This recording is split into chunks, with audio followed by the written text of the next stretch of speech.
folks. Welcome to another episode of Fermented Fiction.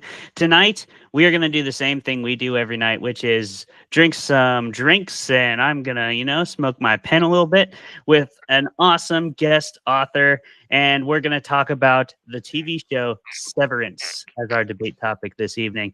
Our guest this evening is Phillip Fracassi, screenwriter and author of many, many novels. Phillip, thank you so much for showing up here tonight and being on our show. Absolutely. Thanks you guys for having me. I appreciate it. We're stoked to have you, man, and we're gonna see what the dice gods decide for everybody. Will you like Severance? Will you hate it? Are you an innie? Are you outie on this show? We're gonna find out. But first, we're gonna go around and do some personal updates, and then have Phillip introduce himself and tell us what he has created and what he is creating now. So y'all have a better idea of who we're dealing with here on Fermented Fiction tonight. Jeremy, let's start with you, bud. What's going on in your life? Oh, well, this is a pretty exciting episode for me because not only did I watch the entire series in the last week, but my wife did with me, which I wasn't prepared for. Nice. As you know, my wife is a precious little cinnamon bun, and I didn't know if this was going to be okay for her. And now she's really upset because she has to wait like a year for the third season. Oh, yeah. Wait, if you were in on the first season, it was like a 3-year wait for season 2. It sucked. Yeah. Oh, yeah. Although they did say it wouldn't take as long for the third season. Yeah. Yeah, they're thinking late 2026, early 2027. Oh, that's Yeah, that's a long wait. It's But hopefully we don't have another round of pandemics or anything like that. You never know. Yeah. That certainly didn't help. So how did the cinnamon bun fare there, Jeremy? She made it through okay? She made it through the whole thing. Nice. There was one creepy lady in the woods that she simply could not handle. Yeah. But other than that, Jeremy, your wife doesn't like horror. Is that what it is? Yeah, no, she is very easy to scare. Like if I'm making the wrong face, that has actually brought her to tears before. Yeah, there's some creepy stuff in Severance. Yeah. I can see it, yeah. Luckily, this is more of like an existential mindfuck than something really we can gory. say fuck? Oh, good. I didn't know if we could swear. I mean, I did. Oh, yeah. So. Jeremy kicks us off. Yeah. Jeremy just refuses to follow the rules. Happy to help. Yeah, we call it the Jeremy Rebellion. And we're going to make a really friendly PR video about it later on. That was the name of my band in high school. What are the odds? Nice. Jeremy Rebellion. Which instrument did you play in the Jeremy Rebellion, Phillip? I was the manager, I think. I don't know. Oh, okay. Yeah, that's. You kept the book. I am not musically inclined. Of Quicken. I can't play instruments. I can't learn foreign languages, and I'm geographically inept. Those are my 3 big no-nos. You're an idea guy. You're an idea guy. Yeah, right? Yeah, you're an You idea just guy. have ideas at people. It'll make it happen. Right. Hey, someone's got to do it. Speaking of ideas, Travis, what's your idea of life right now? Sweeney School with a lot of classes. I've updated that like the last 3 times, but keeps kicking my butt. And I just want to say, bud, I don't know if you're trying to be edgy, but you are halfway out of frame right now. I am? No, you're not. No, I'm not? Oh, if you want to be edgy, then please do it. I'm not trying to call you out. Not trying to be edgy. Be as edgy as you want. No, Jeremy. Stick to the edge of that frame. I am anti-edgelord as It was like a Bono thing, like a U2 thing. You know how they were it was kind of cool. They were always looking Very away dynamic and framing. Yeah. You I just know? can always imagine the photographer being, guys, at me, look at me, and there's It's like, guys, over here. Just looking into the distance or. Yeah. But we're not doing the album cover for Jeremy Rebellion right now, Travis. You can stay focused on your personal update. Listen, I already have my attempt at the Mr. Milchek mustache, so that's as edgy as I'm going to get today. That's edgy. Yeah, my update is, I think, exciting. some people would be like, that's it. But, you know, Meathead Media is officially at 24 total subscribers, and we have 896 as our 90-day view count. And we're getting there. We're moving up slowly for a little tiny Substack that only has one person that has social media. So it's kind of hard to advertise. But yeah, Zeb gets all the credit because he shares all the articles and pumps us up on Reddit and stuff. And also writes the most consistently. I think me and Kent have missed a few, and Zeb is like never missed. But Meathead Media, we do movie reviews about specific themes and topics on Substack. So check us out. Kind of excited. We're almost to 25, and we'll move the goal marker to 50 next, and hopefully we can get there. Hell yeah. And Meathead Media is a lot of fun. You guys write good articles, and they are also sort of a subsidiary of Fermented Fiction, a partner right now. So they're kind of our weekly daily content creators. And Zeb, again, huge shout out to you. You're kicking ass out there, buddy. Thank you for doing all that and for running the Reddit and doing all those awesome things. Zeb is awesome.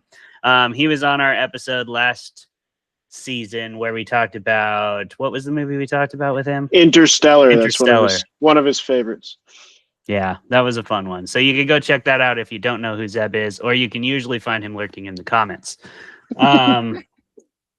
Yeah, so my personal update, I guess, would be that I don't know if I said last season, but my wife and I just got some sea kayaks. So those things are awesome. Oh, They're nice. Yeah, we're really excited about them. We've been talking about it for a long time. It's actually what we put our wedding funds aside for. What we asked for from people was to just chip into that, basically. And so we finally were able to get them, save up enough. And yeah, they're two, we got a crazy good deal on them off Facebook Marketplace. But they're two 16-foot kayaks. Whoa. They can carry, yeah, they're huge. Wow, yeah. Didn't really anticipate getting them that big or anything at first, but the deal was crazy, and they're in super good condition. They were just never used. The people who owned them just had some medical problems and never really got to use them. So they were just selling them, and yeah, it's crazy. But we finally took them out for the first time just a couple days ago. Do you live? I'm assuming you live near a body of water where you can go regularly to. Are you in the East Coast or West Coast, or where are you at, generally speaking? Yeah, West Coast. So I'm on the Washington Peninsula. I'm actually pretty close to where Matt Dinneman lives. I'm 3 hours west of him. Oh, right on. In Gig Harbor. Yeah. Matt's a good friend of mine. That's nice to know. That's what he was telling me at Worldcon. He was like, "We got to get Phillip to come to Crypticon." And I was like, "That would be sick." Yeah, I live in LA somewhere, I think. But I would always love. I've not done ocean kayaking, like that. But my wife and kid and I, when we go out to Lake Tahoe or whatever, we always kayak around, and it's so much fun. He's a big kayaker, Adam Neville. You familiar with Adam Neville? Huge kayaker, huge sea kayaker. I mean, he's in the UK, obviously, but he always posts photos of him and his daughter kayaking, and it's a big part of his life. Yeah, sorry, I didn't mean to interrupt your life update. Sorry. Oh no, you're good. Thank you. That's a great link for sure. He got a story into Best Horror of the Year anthology from Datlo this year. That was a sea kayaking story called Rock Hopping. Mm-hmm. Oh, cool. I'll have to check it out. I haven't read that one. It's good. Yeah, Rock Hopping it's called. And it's sea kayaking at the start, and then they land on this remote island, and there's people on the island. So anytime that happens in an Adam Neville book, you kind of know it's going to go bad. Yeah, we did you meet him at the last StokerCon when he was there? I did. Yeah, he was a really nice guy. Super nice guy. He's the first. My first book was a little booklet called Mother, and it came out in 2015. And he's one of 3 authors that blurbed. I mean, this is the first story I ever published. I was nobody. I'm still nobody, but I was a completely unpublished author. And him and Laird Barron and Paul Tremblay blurbed my little chapbook, which I thought was pretty. In hindsight, it's even cooler than it was at the time, because I didn't really fully realize how cool it was at the time. But yeah, super super nice dude. I've known him forever. That's cool. That's awesome. Yeah, and that's one of the coolest things about this industry, especially in horror, is horror is very small and intimate. People will definitely help you out, and people that you would be surprised who will say yes if you ask them. for something. Like we got Amakatsu on this show like 3 years ago, way before we had our shit together. Because she's just like that too, super generous and super kind. Yeah, very nice. Yeah. Mm-hmm. And there's a lot of awesome people like that in this industry, including Neville and Paul Tremblay, who he was on a couple weeks ago. Oh, right on. We debated American Werewolf in London. If you want to check that out, it was a lot of fun. Oh, really cool. I love that movie. It's yeah, I mean it's a classic. And rewatching it, I was pleasantly surprised. Some of the old ones don't hold up, but I felt like that. Well, one the practical definitely does. effects, it's like you can't like practical effects don't age as nearly as badly as bad early computer effects, or whatever. Like Yeah. those really age out. The practical effects, what you're getting. Like it is what it is. So like The Thing, Mhm. still holds up because it's all practical effects. That's why it still holds up after all this time. Yeah, for sure. Jaws, same thing. We talked about Blade last week, which is an example of that not necessarily being the case. No, that's not the case. No, the blood tornado at the end. Oh my god! Is not so sad I missed that because I have so many thoughts on the blood tornado.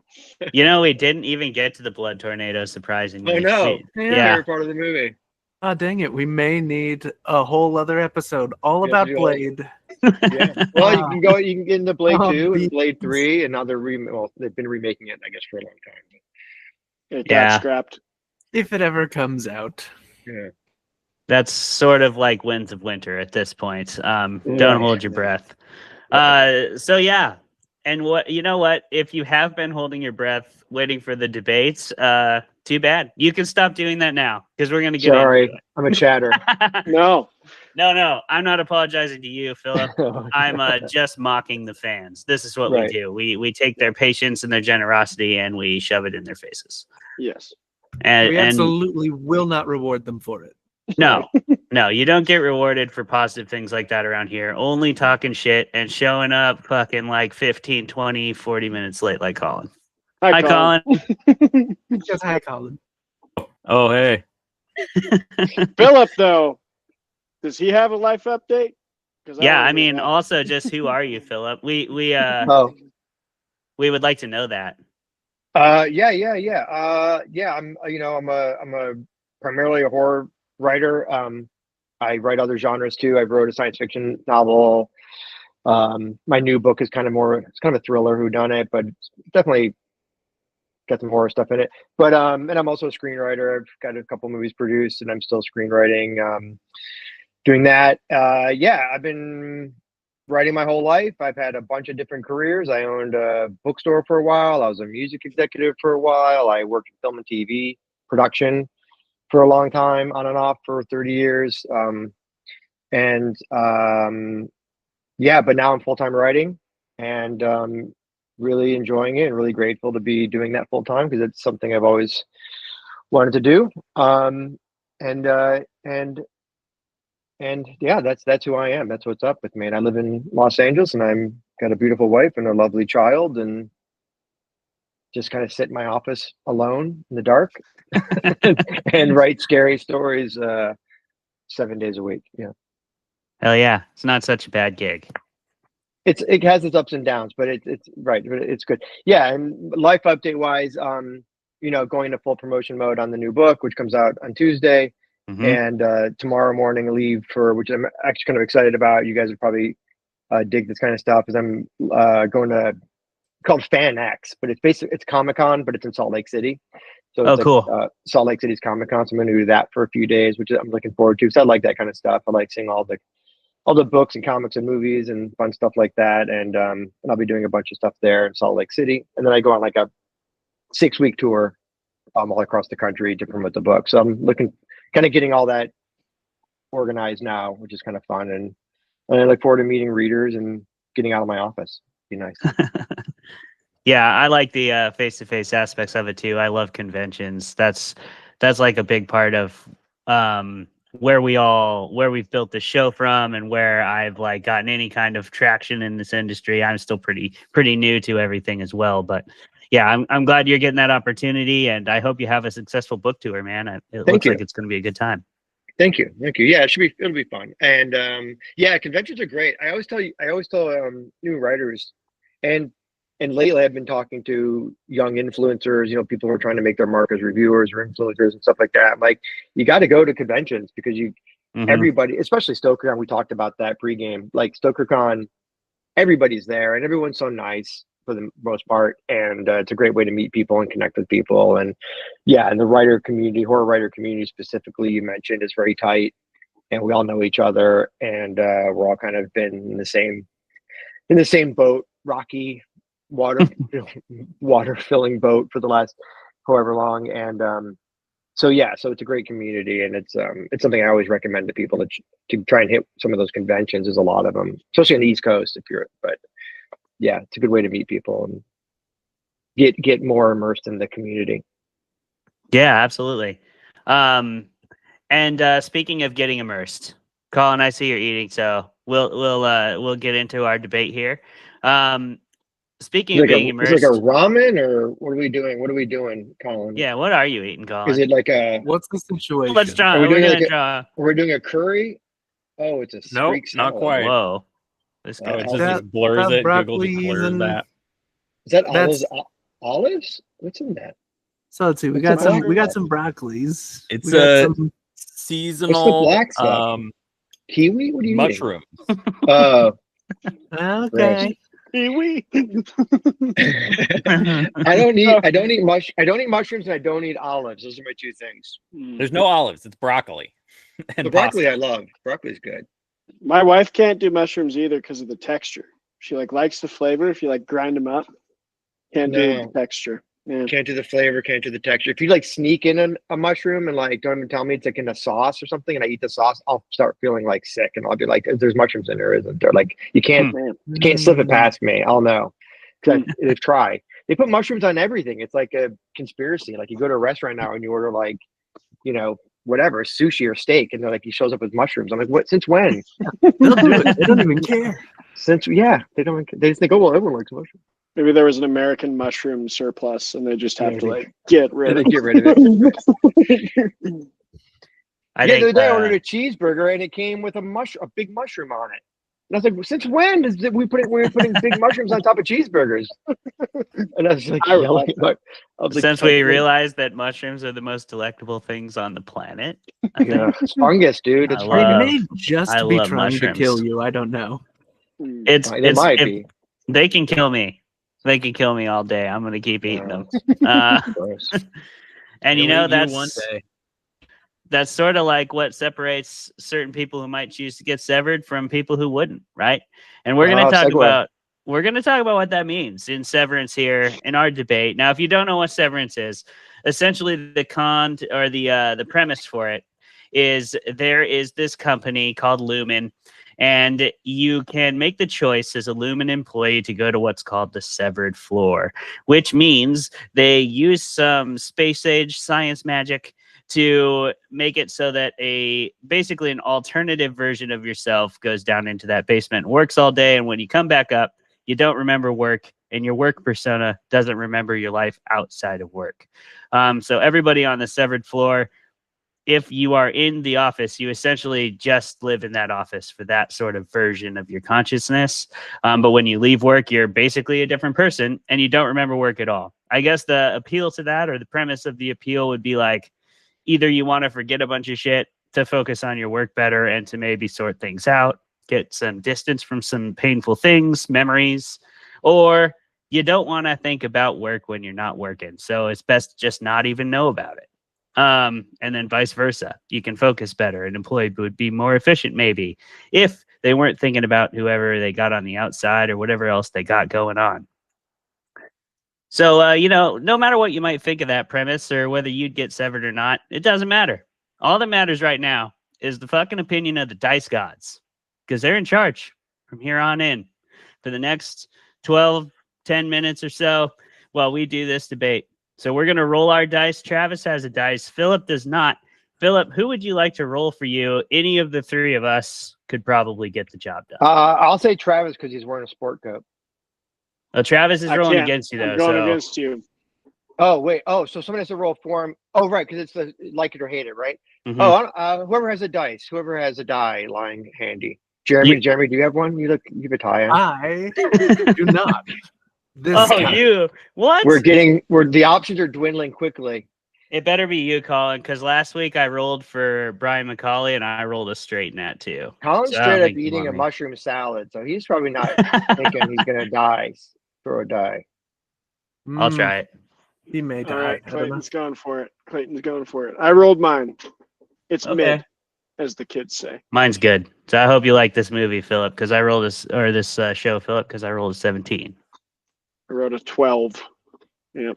So 17 is toward the good Mid end, not toward the Yeah. bad end. Yeah, so now you gotta argue. So you kind of like it, and I really like it, Travis, is what I'm understanding. No, Travis hates No, it. I hate it. It's his least Oh, favorite. but a 12 is a pretty high number too, but it doesn't matter. You guys No, just it's not a spectrum. It's just straight. A pass loser fail. loses, you know. right. I'm It's very just how intrigued it by is. the Stephen Graham Jones you have behind you, Clay. I'm trying to figure out what the situation there is, but I don't want Oh, to cut yeah. into my 10 minutes. You're good. Okay. Jeremy, can you get a timer? I don't have Got my one. phone or anything. Okay. So I'll let Jeremy give you the Bruce Buffer rundown and then he'll count you in. And Philip, you will go first because you rolled high and you are Okay. defending Severance as a great show. Sure. But don't filibuster. I need my time. Oh yeah. So let's go ahead. Let's do this thing. You got 10 minutes. We want a good, clean fight. You just walk in there. You're fighters, and that's all you know. That's all you are. And then timer goes off. There's no fighting. What are you doing? That's not what we do here. We're all right? friends again. All right. Yeah. Yeah, we're all friends. It's all good. And so yeah, let's just go for it. In 3, 2, 1, go. Well, you could make the argument that Severance is one of the best TV shows ever put on air. And there's multiple reasons. The first reason is the premise is so unique and so original. And believe me when I tell you, coming from someone who has to create stuff for a living, that's a big deal. And that's hard to find a new angle on something that has not been really explored before. And I think Severance does a really good job of presenting something that's completely and totally fresh. And secondly, the writing is top tier. The dialogue, the set pieces, the action, the way they feed out the plot, the secrets slowly kind of becoming more and more evident throughout the course of the 2 seasons that have been on air. That's really hard to do, really masterful to keep people engaged on an episode to episode basis while feeding just enough to keep them coming back without like going full lost and just having it evaporate into nothing at the end of the day. Like it does actually seem like they know what they're doing. Thirdly, the acting is, some of the best acting that's on TV today. All the cast has been a knockout, from Walken to Totoro to the Adam to the girl whose name I don't know who just won the Emmy. Like great acting carries the show, and the gentleman who plays the mustache guy whose name also I don't know. I'm sorry. Like all the acting is fantastic. Even the little girl who's like in college in like Berkeley somewhere or whatever it is, like great acting. And lastly, and this is a Ben Stiller play. It looks great. Like it's the set design. Everything from the set design to the cinematography is film quality. The camera work, the opening episode of season 2 was probably one of the most iconic openings in television history, and that's something that's pretty hard to do. With him running around and the camera following him, and the kind of behind the scenes that they did, how they did all that was just a technical kind of marvel. So I think when you add all that up and you put it all together, you're arguably talking about, and last thing, I'll say one more thing, it's popular. Like people like it, which is, you can have your David Lynch Twin Peaks that nobody watched, which is why it got canceled. But to have actually people watching it on top of everything else, that's a unicorn. So I would argue it's one of the top 10 shows of all time, even 2 seasons in, and it's a complete and total unicorn when it comes to television. Transformers was popular. Firefly. Don't go after my last point. Firefly was popular, but Firefly got canceled. So popularity, I don't think, is the greatest metric. I won't go over just your last point, though. All the creativity, all the set design, all the acting performances, all that would be great, grand, and fantastic, and I would have loved it if the show made an ounce of sense. And it really just doesn't. Like Severance makes no damn sense. I'm convinced that 78% of its audience that keeps showing up every week is like me, where they're just showing up to be like, what the hell? Am I going to get some stupid answers to this dumb show that just keeps confusing the shit out of me? Spoiler alert, human beings that listen to Fermented Fiction, you don't. You just get more questions, and it gets more confusing, and the people get lost in the sauce, and no one knows what the hell's going on. And you tune in every single weekend, and you're thinking, okay, finally, they're going to start connecting some dots and putting some puzzle pieces into this massive puzzle. And then they're just like, no, guess what? The puzzle's bigger than you thought it was, and there's less pieces. So it doesn't actually work. I don't think it's well written. I think the dialogue sounds well written, but I think the story's cohesion is so all over the place that the absurdism takes over, and you lose focus of the character stories, and you get lost into this like weird kind of sci-fi plot and start to kind of care more about how weird it's going to be, less about what the story actually is trying to say.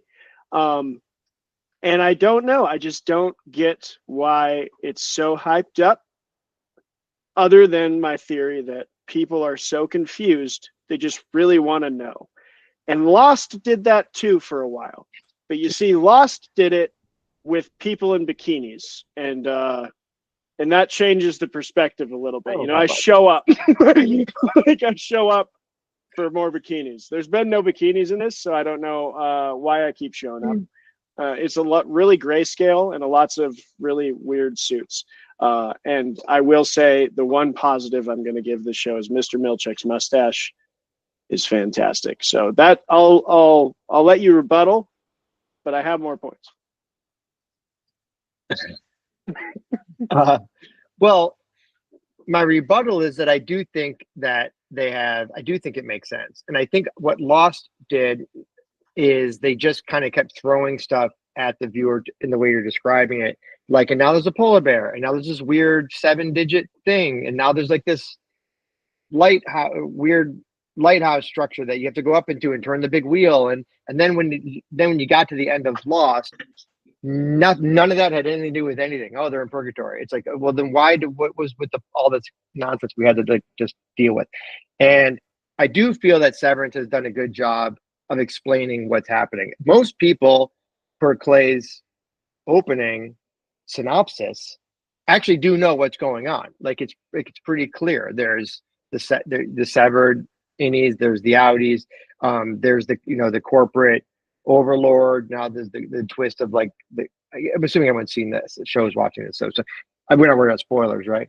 So the girls, the daughter, and all that. Like there's a lot of fun twists. I just feel like they're getting, because I'm one of those guys that I am impatient. If I feel like you're pulling my chain just to keep me to come back, I will bail on a show. I will bail on it with prejudice. But I do feel that that with Severance, they do a really good job, as I said in my opening arguments, of actually feeding out real facts, telling the viewers what's going on piece by piece without giving away the whole enchilada. I do feel that the puzzle is getting bigger. I would agree with you on that, but I think they have the pieces. I think they know where they're going. So that would be my rebuttal of that. I don't think there were some bikinis in Lost. I don't think there was a ton of bikinis in Lost. It felt like they were kind of wearing whatever clothes were available to them. That's true. I do think which was very few. So maybe that's where I was thinking of the bikinis. Maybe it was upsetting. You're thinking of the polar bear. So in that respect, I do still feel like that.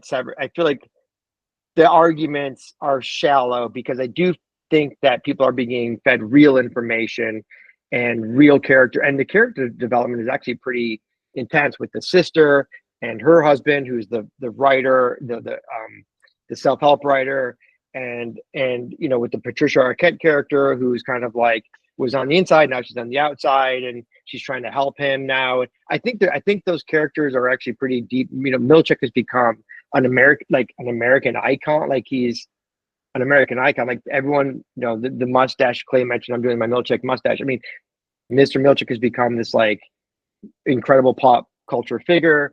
So I disagree. And I don't think people are coming back to be tormented or because they're annoyed. I do think there's an element of people coming back because they want to know what happens next. But I would say the percentage is more people are coming back because it's a quality show with all the things that I mentioned, the quality acting. It looks great. It's intriguing. The storylines are intense. We all know we all know about the wife and who's been trapped, and we know what his 100% thing is about. We know that he's trying, they're trying to create a perfect employee who's completely severed so they can unleash it on the rest of the world. I mean, all that stuff has been explained.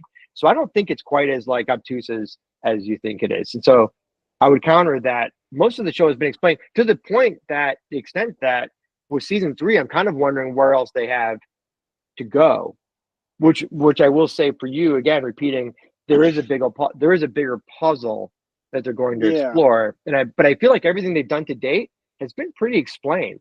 So I don't think it's overly mysterious. I think I'll stick with my points, but I'll add on. I think the absurdism gets a little too absurd as well, especially in season 2. I mean, I was on board with some of the like defiant jazz scene and like a little like some of the weird like finger crap prizes and stuff. I was like, okay. The marching band wrote the marching band. The marching band. I was just about to get to the marching band. What the hell was the marching band? Like, how is that the finale kind of almost like battle scene we have with Milchick? Was him like trapped? They're trapped in this bathroom with a marching band outside and no one knows what the hell's going on. Just weird. It's a weird show and I don't like it. Time. I'm out of time. Shut up. It's time. You're done. Let it go. I'm Beer of the week. I'm sorry. Drink of the week. Drink of the week. Just wait till I see you in person, Travis, so we continue this intense debate. Wait till my real thoughts. Right. Real thoughts. Oh yeah, Ooh, there's still time. something. There's still time. There's still time. Okay, well, we are in our drink of the week now. So what is everybody drinking? Great debate, everybody. Soon Good you'll job. know what we all really think. But first, let's have some drinks and let's learn a little bit about this movie. Colin, I just want to let you guys know before we get into that I just texted my wife because I'm out of Jameson. So it's an appropriate segue. Good. That's for very drinks, good. yeah. Start a timer. Wife timer. Perfect time. Barmaid timer. So that's what you'll be. She's a hero. She's a hero. She'll come up. Yeah. That's what you'll be drinking, Philip. You'll be drinking some good old JMO. Well, I don't want to go first. You want me to go with my drink? Sure. Because I can talk about it. So I am a Scotch guy. Obviously, Okay. Jameson is Irish whiskey. So no, this is a bit of an outlier. I typically only drink Jameson in a bar when I'm drinking Guinness. I'll have like a neat Jameson with my Guinness. Mhm. But typically at home, I drink Scotch. My home Scotch is a Dewar's 12 year. I don't drink the Dewar's White Label. I can't. I'm too old. I've been through too much. I can't go back. Yeah. But I love a nice Balvenie. Thank you. God bless. I love a nice Balvenie. I don't know if you guys are familiar with that brand, but it's they make a 12 year and a 14 year and a 21 year, I believe. And all of them are exceptional scotches. Just I'm a Speyside guy, so I lean toward the vanilla caramel versus the smoky. I can't do the smoky or the so that's typically what I don't drink a lot of beer. I'm an older guy and it just doesn't sit well as it used to when I was like in my 30s. So I try and stick to the Scotch now, the healthy stuff. Good. I love Scotch too, and I love the aromatic Speysides. They're delicious. Yeah. All right, Colin, you showed up. Did you show up with a beer as well as pasta? I sure did. Oh yeah. I have Group Project German style light lager ale. Yeah. I feel Nice. like that's fitting. Great. There's Great cats in fitting. front of a whiteboard. Yep. This is So- by Urban Family Brewing Company, which is fantastic and a local brewery. But this particular one, they actually worked on it with, it's celebrating Seattle Beer Week 2025. So there's a bunch of local breweries like Reuben's Brews, Stoop, Underberg, and like 12 more on here. Fremont. So local beer, local group. And it's an project. IPA, you said, Colin? Is that what you said? This is a German style light lager. Oh, lager. Okay. And I'm pairing with it a mushroom just for Phil right here. Just for real So good measure gross. right there. They're even cream. putting them in the beer. So if we ever have dinner together, I Yeah, totally- that beer comes with it actually. my mushroom and olive thing is the as far as gauging is concerned, you can call it rolling a dice, how it comes number wise. But if a mushroom is on my plate, or let's say it's on top of a steak or whatever, I can scrape the mushroom off, and I can still eat that steak. If you bring me a plate and there's olives on it, whole plate Game goes back. over. It's gonna taste like olives, the whole Whole plate. thing goes back. Yeah, You lick the plate, plate tastes like an olive. yeah. And it'll never leave you. It'll haunt you forever. It absolutely will. Is anybody else's drink haunting them in any way? Travis, do you have a haunting drink?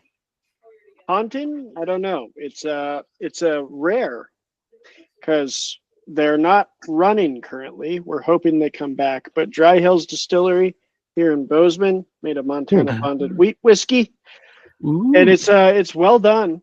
But yeah, I don't remember what happened. Something happened with the building they were in, and they are temporarily not distilling. So right now, there's not many of these left, and I have one. So I Oh. was good going to deal. say it's potentially rare. Yeah, potentially rare. Well, I hope that it doesn't become rare. That Mhm. sounds like it would suck. But nice, good to have a local whiskey. Jelami? Well, I'm delighted that you asked because I did homework to find what I was going to be drinking. Because you see, in season 1, episode 7, we do see Mark drinking a bottle of whiskey that remains tastefully, without the label being shown to the camera. Because who wants to endorse Mark's alcoholism? Well, after a bit of research, I concluded that it was High West. Oh, sure, yeah. Okay. Yep. The giveaway. Is that the bourbon, or is that the bourbon you got there, or what do you got there? Yep, this You got is the bourbon, their bourbon. Little And rye, the yeah, giveaway was good the stuff. rounded top. Yeah. Good stuff. Just drinking away like I'm a sad man who had brain surgery. like you're a writer. Cheers. That was my fermented choice a couple weeks ago, actually. Yeah. Oh, I yeah, like High that. West. I like that stuff, that bourbon. I've had it before. It's really good. That High West, it's good. Oh yes. And I kind of picked mine on visual vibes since I didn't have any good like group project label vibes. I went with a Contact Haze. Oh, I love it. Is that a hazy used to that. IPA? Is that what it is? Mm-hmm. I love a hazy IPA. Yeah, that's good Ooh, stuff. yeah. So it's local. And Yeah. this looks like some Severance type artwork going on here. 100%. Yep. This I think I that's can an see the Egan founder. That's definitely an Egan bust, I believe. Yeah. Yeah. Specifically suited to somebody. Yeah. So I basically picked it because of that, because it was that's as close as I could get. Somebody would be wearing that mask during a weird satanic orgy for sure. Yeah, no, that scene, dude. I like looked away for a few minutes, or like I went to do something, and when I came back, that was happening, and I was like, okay. Yeah. I don't know where the show went in the last 2 seconds, but that was a Yeah, it hard went from shift. waffles to a weird The waffle thing was. I It don't goes know. places. It goes. That's That might have not been what the I one- thought. That might have been the one moment where I was kind of like, like, oh, I don't this know. is Yeah, a reach maybe. I have a buddy. You guys might find this interesting. 'Cause I know you're all lit junkies and beer junkies.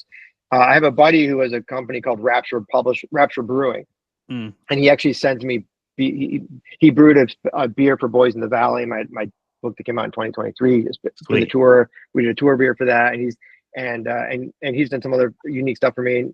And he's in Tulsa, Oklahoma. But anyway, he's expanded his Rapture Brewing empire into Rapture Publishing. So he's now publishing authors, and he does like Like he's done like Tyler Jones and Ian Rogers and me and Brian Evanson. And anyway, so he's kind of a fun combination. Check him out if you ever get a chance. But he's a fun combination of like a guy who was like literally like he still does. I mean, he's a Rapture Brewing, has his beer company, but now he's also publishing books, which is kind of a perfect combination.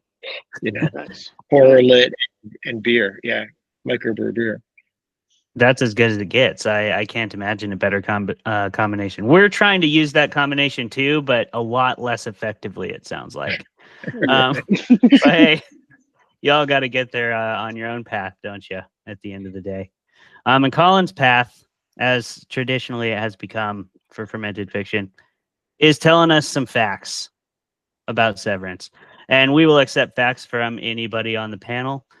Phillip, if you have any fun facts about Severance, feel free to share them. But Colin, what do you have for us tonight? So the creator is Dan Erickson, and he said that the show was born out of his own corporate misery and his string of office jobs, wishing he could skip ahead 8 hours to the time when he's done with his shift. Sure. His script got picked up and looked at by Ben Stiller, which is kind of the major reason it got made. And it actually, because I love as a writer, you know, changes that were made, and there were a lot of changes that were made. They really hammered out tons of details that never made it into the show about each of the characters. The pilot actually opened with Mark waking up on the table. Oh, interesting.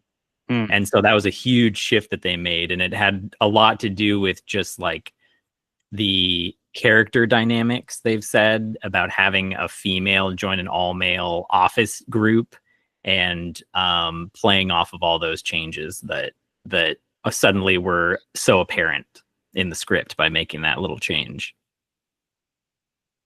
There was more acid trippy moments in the original script as well, like a pair of disembodied legs at one point that just people just see and aren't talked about again. And the show is filmed a lot more like a movie, in the sense that they filmed it over like 10 months, and they filmed it also out of order, and some of the cast and crew really had to concentrate on where they were in each character's storyline at one point. With at least, you know, the two main characters really struggling and making sure that they had like scrapbooks, photo books, you know, information on each of their characters, playing the innie and the outie in with like slightly different ticks and things like that. So that was all part of how they kept everything organized. The incredible building, Lumen headquarters, is Bell Labs, which I think actually got like bought out and repurposed for a whole bunch of other stuff. Is that in Canada? Bell Labs? No, it's in like New York, I think. Oh, it is? Okay. Like New York State, yeah. Certainly Bell Labs is like, well, I mean, basically, if you were smart up until 1980, you tried to get a job at Bell Labs. It was like the Apple of its day for a long time. So it's kind of not surprising that that's where they filmed it, because, you know, Bell had the money to make that incredible building that's now so prominent in the show. That's I think it was fascinating. Bell. I think it was Bell. I think AT&T came out of. I could be wrong, but I think AT&T came out of Bell. Like they had to split it because it was a monopoly, and they controlled too much. And so I think AT&T became the phone, and then something else. Their other stuff became some other stuff. But it could be. I remember being traumatized when AT&T showed up on the scene. I was like, "What? Where's?" I don't know. I was a little kid, but I digress. Go ahead. Sorry, Colin. Two other things. I'm sure the filmmakers of us know that the weird scenes in the elevators were I learned it as a pan zoom. Other people as like a dolly zoom, but essentially you zoom in the camera while you pull it back, or the opposite, to make that weird trippy Dolly zoom sensation. or the push. Don't they call that like a cowboy zoom or something? I think there's like a. I've heard a bunch of names for it.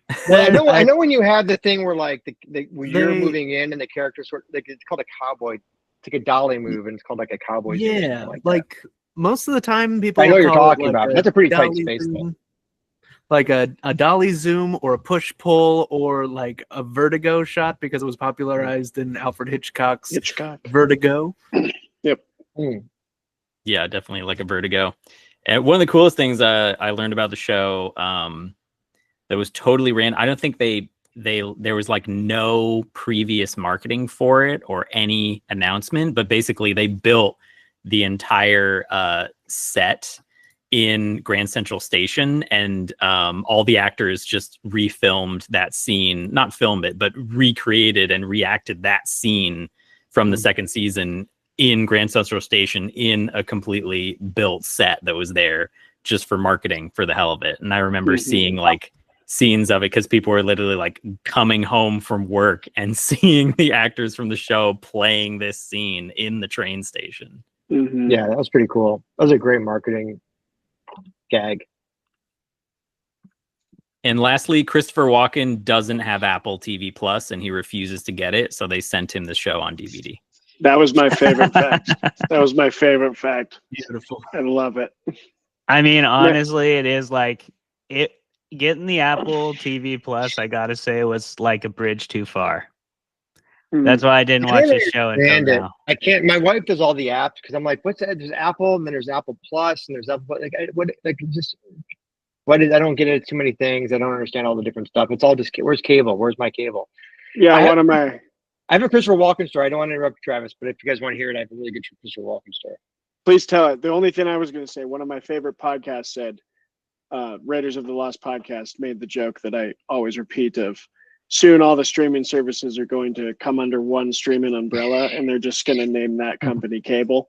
And we're just going to right back where we started. Right back where we started, but Christopher Walken. Oh, okay. So here's like, I'll make it quick. So I as I said, I worked in film and TV for a long time, on and off. So when I first started in film and TV in the mid '90s, I was doing like art department, props, that kind of stuff. I was a camera guy for a while. I was a first AD for a second AD for a while.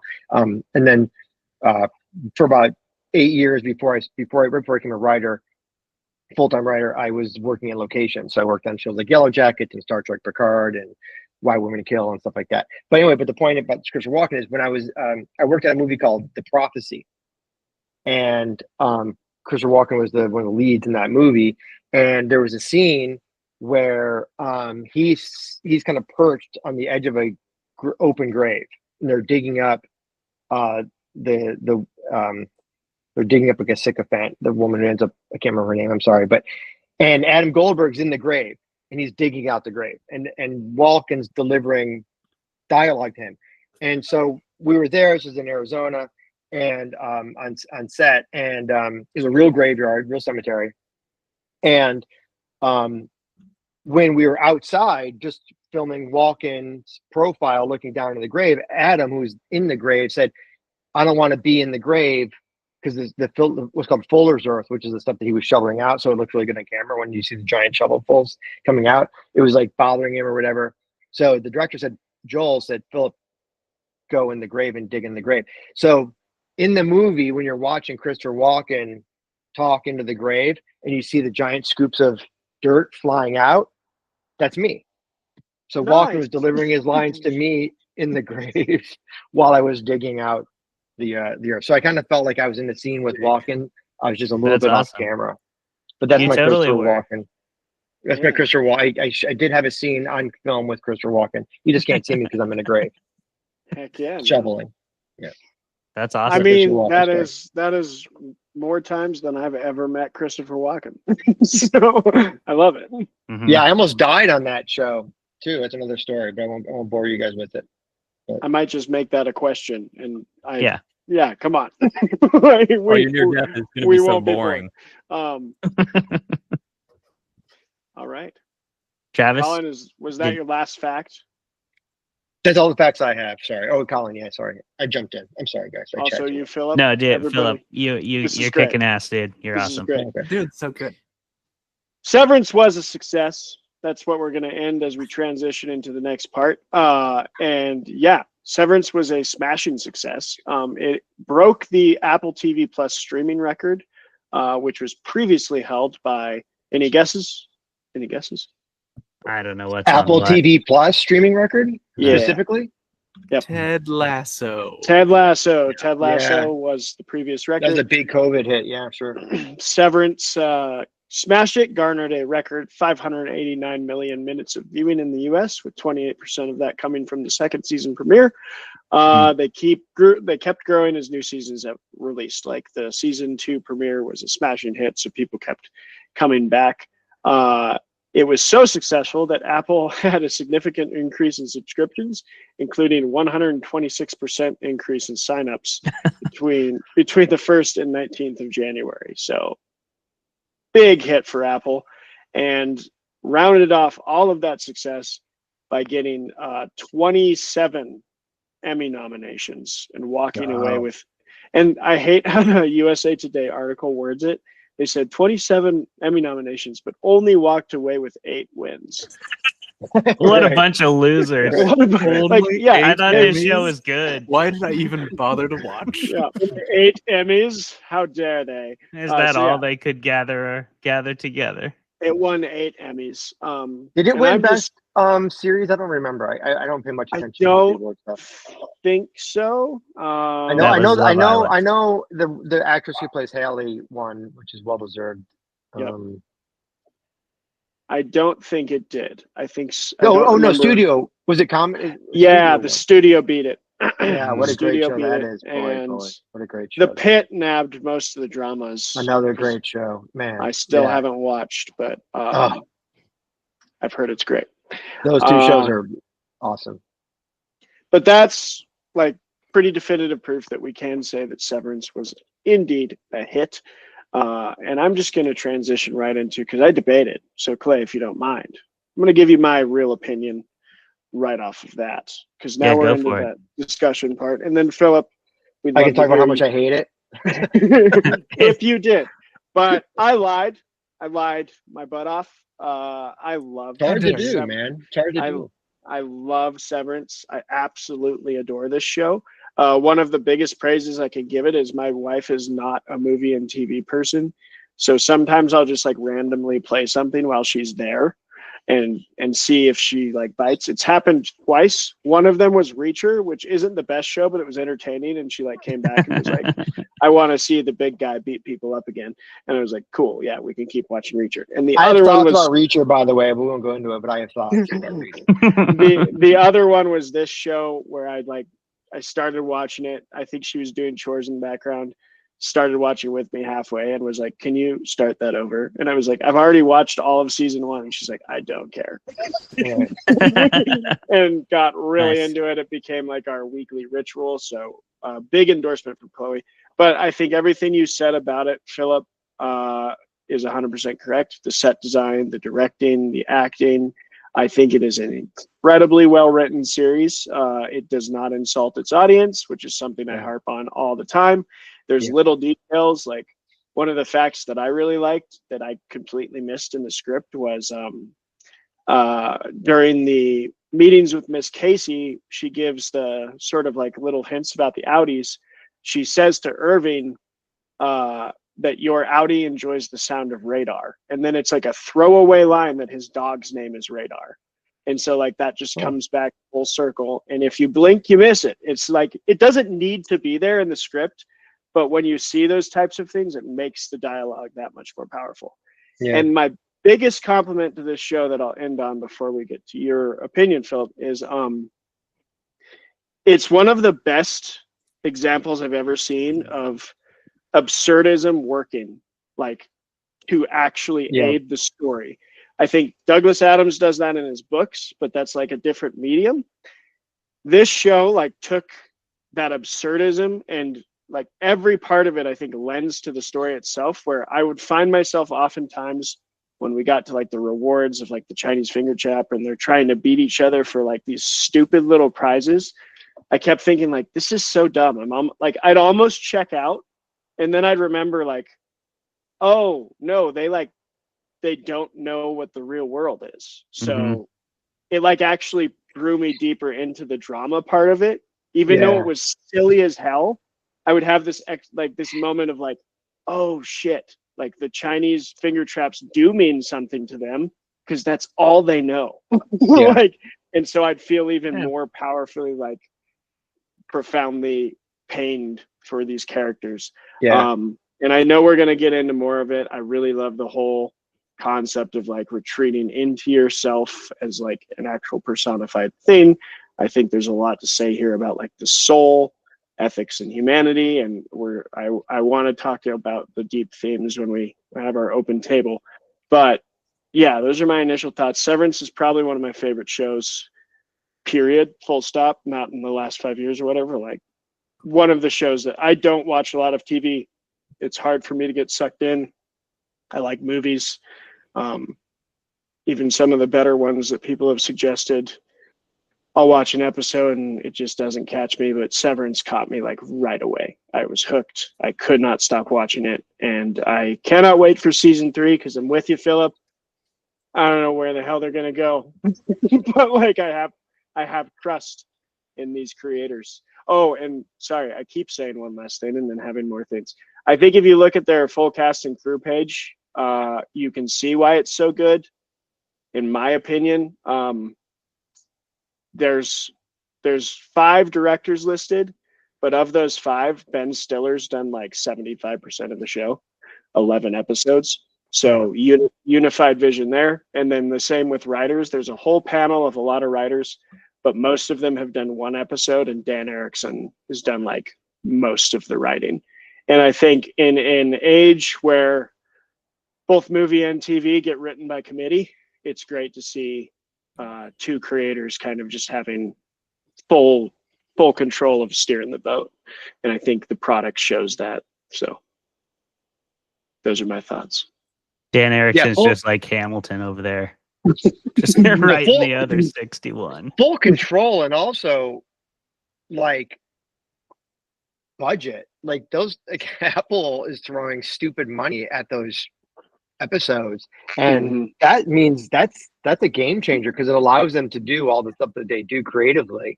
Because I there was a number thrown around. I wish I had it, but I know it's like one of the most expensive TV shows ever produced. Like it's no joke. It's like each episode's like a movie budget, and so I think that gives them even more freedom. To your point, Travis, of like being creative and doing whatever they want, whatever they can think of to do. They can do, which is not not something a lot of creators get to have that luxury. You want me to go now or no? What's the format? Tell us, what are your okay, thoughts? So I hate this show. I hate this. No, I'm just kidding. I love it. Yeah, no, but I will say I was so excited if that was about to be true. That would have been awesome. I will say this is true. It's being totally transparent. By the way, in case you guys haven't figured it out, this is my glasses. I have just the one stick. So in case you see the reason why that'll happen sometimes. The reason why it's not fashion, but I can't see without them. So, no, but dang it! I just took the other side off my glasses because I saw that and I was like, that was pretty sick. Right. That gets me into anyway. When who wrote Shogun? What's the guy's name? James. I'm blanking. Trivium. Good. That's a deep cut, Clay. Not a lot of metal fans out there. Was that Mitchner? No. And metal fans would be like, "That's not metal." That's not metal. Well, I'm looking it up for you. Okay. Well, when he died, I was in high school, aging myself, but I was a huge Shogun, Taipan, King Rat. I'd read like not all of them, but they hadn't all come out when I was James Clavell. Yeah, James Clavell. Thank you. And he had in a photo he had this like black like armband for some reason. And when he died, I wore like a black armband in like solidarity with James Clavell for like a month. I was like 15, 16 years old. Anyway, just non sequitur. But yeah, no, I but I will say, being totally transparent, my wife also works in the film and TV business and marketing side of it, and so she was like, "Oh, want to watch this new show? It's supposed to be great, the whole thing." And I watched like 2 episodes of Severance with her, and I was like, "Yeah, I'm out. I'm out." And I kind of bailed on the show, honestly, for no reason. not really. I think at the time I was just kind of like busy, and I don't watch a ton of TV, much like Travis. I'm more of a movie guy, but TV is hard for me. It's really hard for me to get into a show. I can name like The Pit was amazing. Succession, loved it. Like just loved it. But there's certain, like, for the most part, it's hard for me to get shows. If I don't get into it by like the second or third episode, I'm out. I don't have time. And then when season 2 came out, I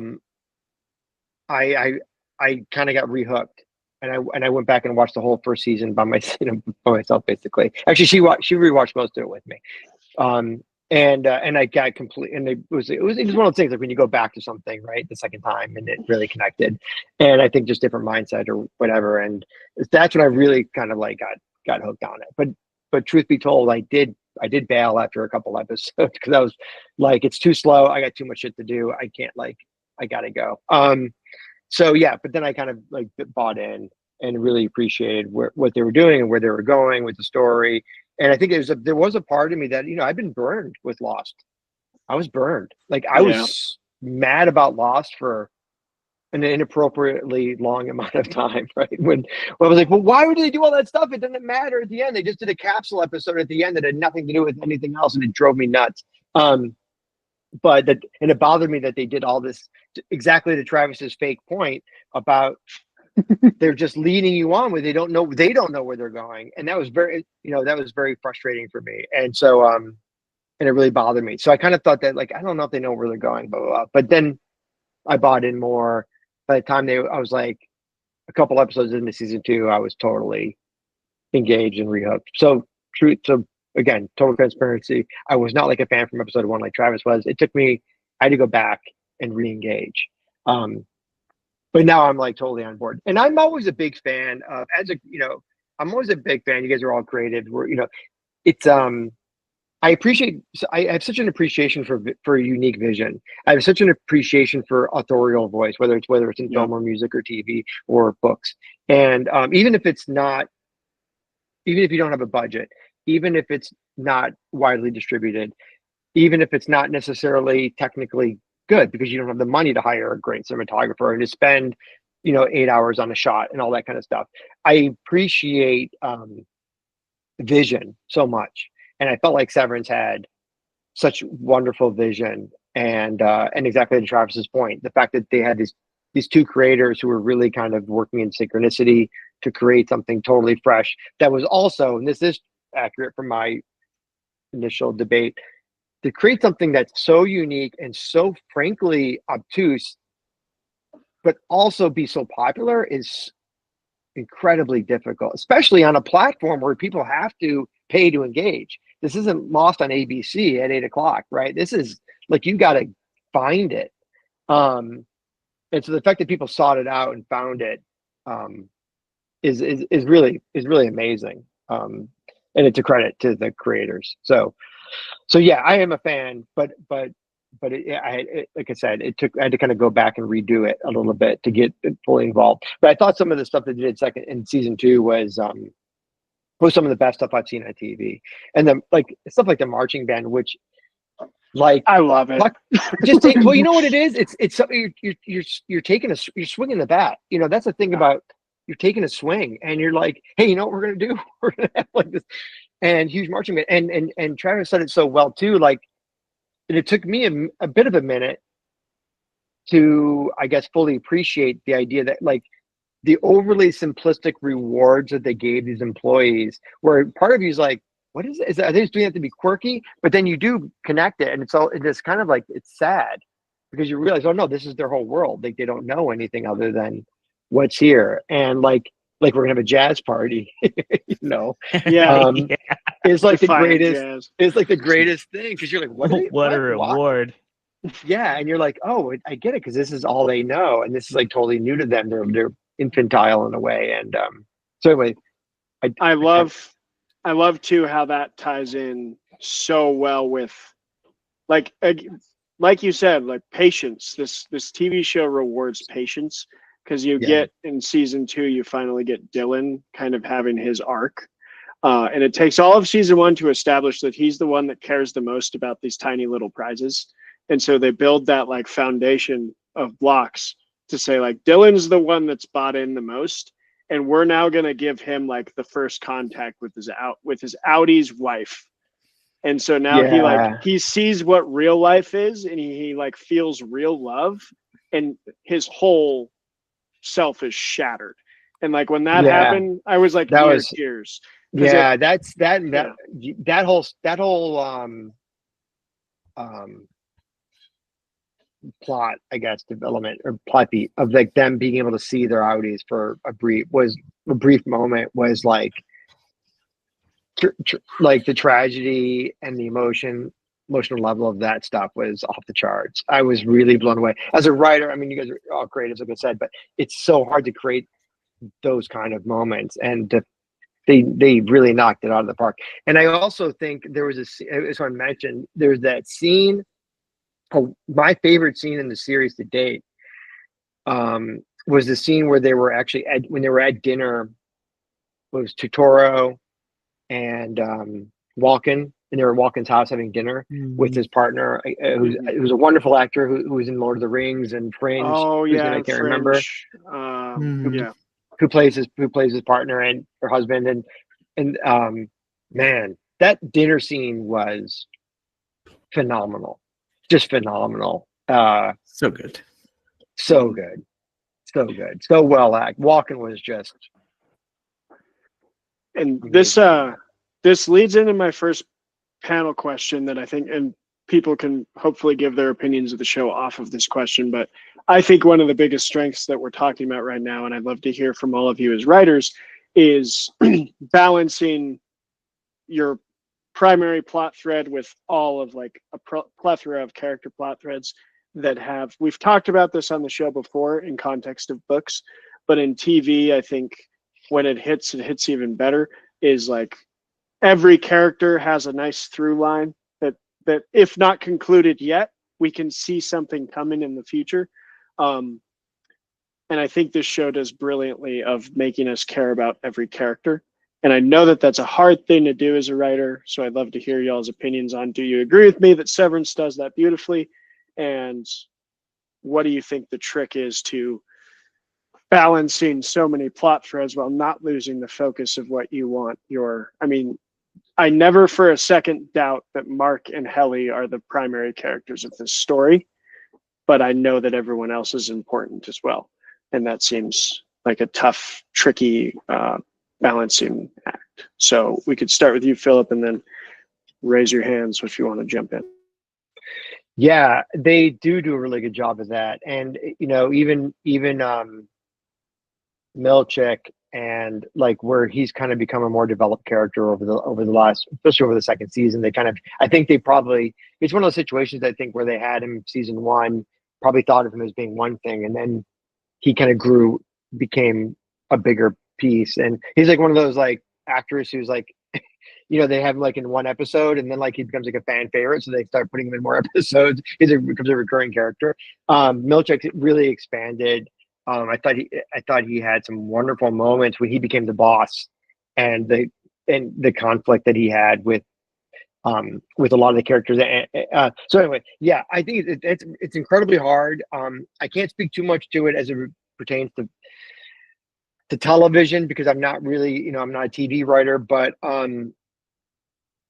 and I know it's such a balancing act to kind of like keep going on the primary arc with the primary characters, but also developing the other characters. I will say that I guess I can speak to it as far as fiction is concerned. I've mentioned this before, with like my books, Boys in the Valley, and with Autumn Springs Retirement Home Massacre, like there's large casts in those books. There's 30 kids plus 5 priests plus on in Boys in the Valley. There's 80 residents in Autumn Springs. And one of the things I've mentioned in interviews is like, I didn't want it to be, and I feel like we're beating up on Lost a lot, but I didn't want it to be like Lost, where it's like there's 50 people on this island, but shit only happens to like 6 of them, right? And the rest of them are like digging ditches, or like in the background, right? They're like building fires, or like playing volleyball with like a ball of string or some shit, but like all the cool stuff's happening to these like five guys. And I really, and like with like my books anyway, specifically with a lot of books I just mentioned, it was very important to me that like to build a community, you have to give every character like something. You have to give them a little bit of screen time or a little bit of page time. You have to give them some quirks. You have to give them personality, a little bit of a unique dialogue, or something that gives them life, that makes them breathe and gives them blood and flesh and all that kind of stuff. And you kind of balance it. It's like, okay, well, I'm going to give you a little bit of like, you're going to have your moment, but then we're going to keep going with the story because the story's got to keep going. And people want to know what's going to happen next and who's the killer is and all that kind of stuff. And I think with Severance specifically, it's micro feeding. It's like kind of like, well, we all know that everyone wants to know the big secrets or reveals, and you can't go too like. There's nothing worse. I'm not a big fan of bottle episodes, what they call bottle episodes, where it's like, okay, episode 5, we're going to go back in the past, and it's going to be this whole episode about this one character that has nothing to do with that happening right now. I'm not a big fan. And they do it all the time because they need to, they need to fill the quota, right? But I feel like it's just that. I feel like it's filler. And yes, of course, there's like stuff that gives you more background about that character, but ultimately you're not driving the story forward. You're not giving the reader or the viewer information that they need to understand what's going to happen next in the primary story. So I'm not a big fan of bottle episodes, but I'm a big fan of like, let's take 5 minutes or 10 minutes and let's explore this character a little bit more. Let's give them a POV. Let's give them some nuance. Let's show them struggling with something that we wouldn't necessarily anticipate them struggling with. I think a lot of it is range. And you hear actors talk a lot about range. They go, "Oh, this part doesn't have enough range, or whatever." But I think from a writer's perspective, if you can give a character a little bit more range, if you can make them a little bit more gray versus black and white, if you can make them a little more conflicted, in a way that surprises and subverts expectations of the viewer and or reader, that goes a long, long way. And to your point about not insulting the viewer, Travis, like you don't have to do a lot. It can be 30 seconds, right? It can be a moment, and it can really go a long way toward making that character more complex. Give readers and viewers more empathy for that character, make them more like interesting, and like I said, it doesn't have to be over the top or a lot. It can be super brief. But I think giving them more range, making them a little more complicated and a little less obvious, or subverting expectations a little bit goes a really long way. And then you can keep going with the primary plot, and now it's just richer because now people are like, I'm more on board because now I want to know what happens to all these characters. I want to know what happens to Milchek. I want to know what happened, not just the 4 guys who I was introduced to in episode 1. I want to know what's going to happen to all these different characters. And even like, and I can't remember her name. I'm sorry, you guys might know. The girl who played the Milchek's kind of number 2 in season 2. Oh, Miss Huang. What was it, Jeremy? Oh, the character's name Miss Huang. Miss Huang, Sarah Bach. Yeah, but Miss Huang, the character Miss, like, immediately became kind of a fan favorite, right? And she like just because she kind of was she was sort of introduced in a way to kind of show more range for Milchek. Like all of a sudden he was like, well, now I have like you, and there's a lot of conflict with those 2 characters. So anyway, so I think that's a big way to do that, and it doesn't have to be overly complicated, or you don't have to give a whole episode to somebody. It can just be 30 seconds, and the readers or viewers, they get it, and they'll keep that in their memory banks, and they'll be more engaged with that character moving forward. Yeah, Clay, I saw your hands first. Yeah, I agree, Philip. I really like what you're saying about microdosing too, because that's something this show does so expertly. Like you said, too, in your debate, Travis, there's like those quick lines, like your Audi loves the sound of radar. Like, yeah, it's throwaway, but it's sticky. Like, you kind of expect a payoff for a line like that, and that's one of those examples in this show where it's really well written, really well balanced out. like Dylan, you guys have mentioned it, and there's so many little nuggets of what you're talking about too. Like Travis, you said he's the most bought in, and it's evident. He like actually is good at this job and really cares about this job. But it's kind of his personality to joke around and talk shit. But like at the end of the day, he is actually trying really hard and doing a good job. And him meeting his outside self actually amplifies that to a degree. Because then we see him as an audience from a different perspective. And there's like some things you can tell that it feels like it's missing there, you know, between who he is at home and who he is at work. And that's an interesting flip of the concept, because we all kind of like morally, I think, want to side with the home side. But this show did an interesting thing with Dylan, because he seemed the most like rebellious, but he was actually the least. And even Mark sees that when he goes up to the higher office and she's like, who should I give the waffle party to? You know, like, who gets waffles and orgies? Is it, I imagine it's you, right? Because you're the boss. And he's like, no, Dylan should get it. And like, I thought that was kind of cool. I also love that when, what's his name? Milchick. When he comes in and he's like, why don't you tell them what you requested? He like, it's like, he seems like he's flexing on him, but then he opens it and his friends are just happy for him. And then Milchick's like, all right, let's switch up the vibe. And that was such a great moment, because it was like, he expected that to be insulting to them, but they were like, yeah, we get it. He doesn't get it. He's not severed. So he does think these prizes are stupid. And that's like baked into the like actual story, which is really cool. On so many different levels. But that's something I love about the show. I do also love that they do use that setting in an interesting way. Like Irv and Dylan, who also happen to be sort of like secret best friends. And we kind of really see the depth of that. I love that scene where Irv is first trying to leave and Dylan's like blocking him, trying to keep him from leaving, like giving it his all to talk him off the ledge. That's a beautiful scene. And it's sort of one that just like built up really organically in the background. So it's a great example of using the side characters. I'm rambling a bit, but Severance is a really fun show.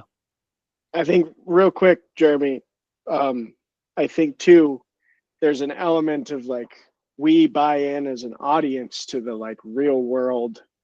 Cause I think I've seen that where the person who's most bought in and invested in the company, as soon as that company breaks their trust, they usually do become the one that's like the most pissed off.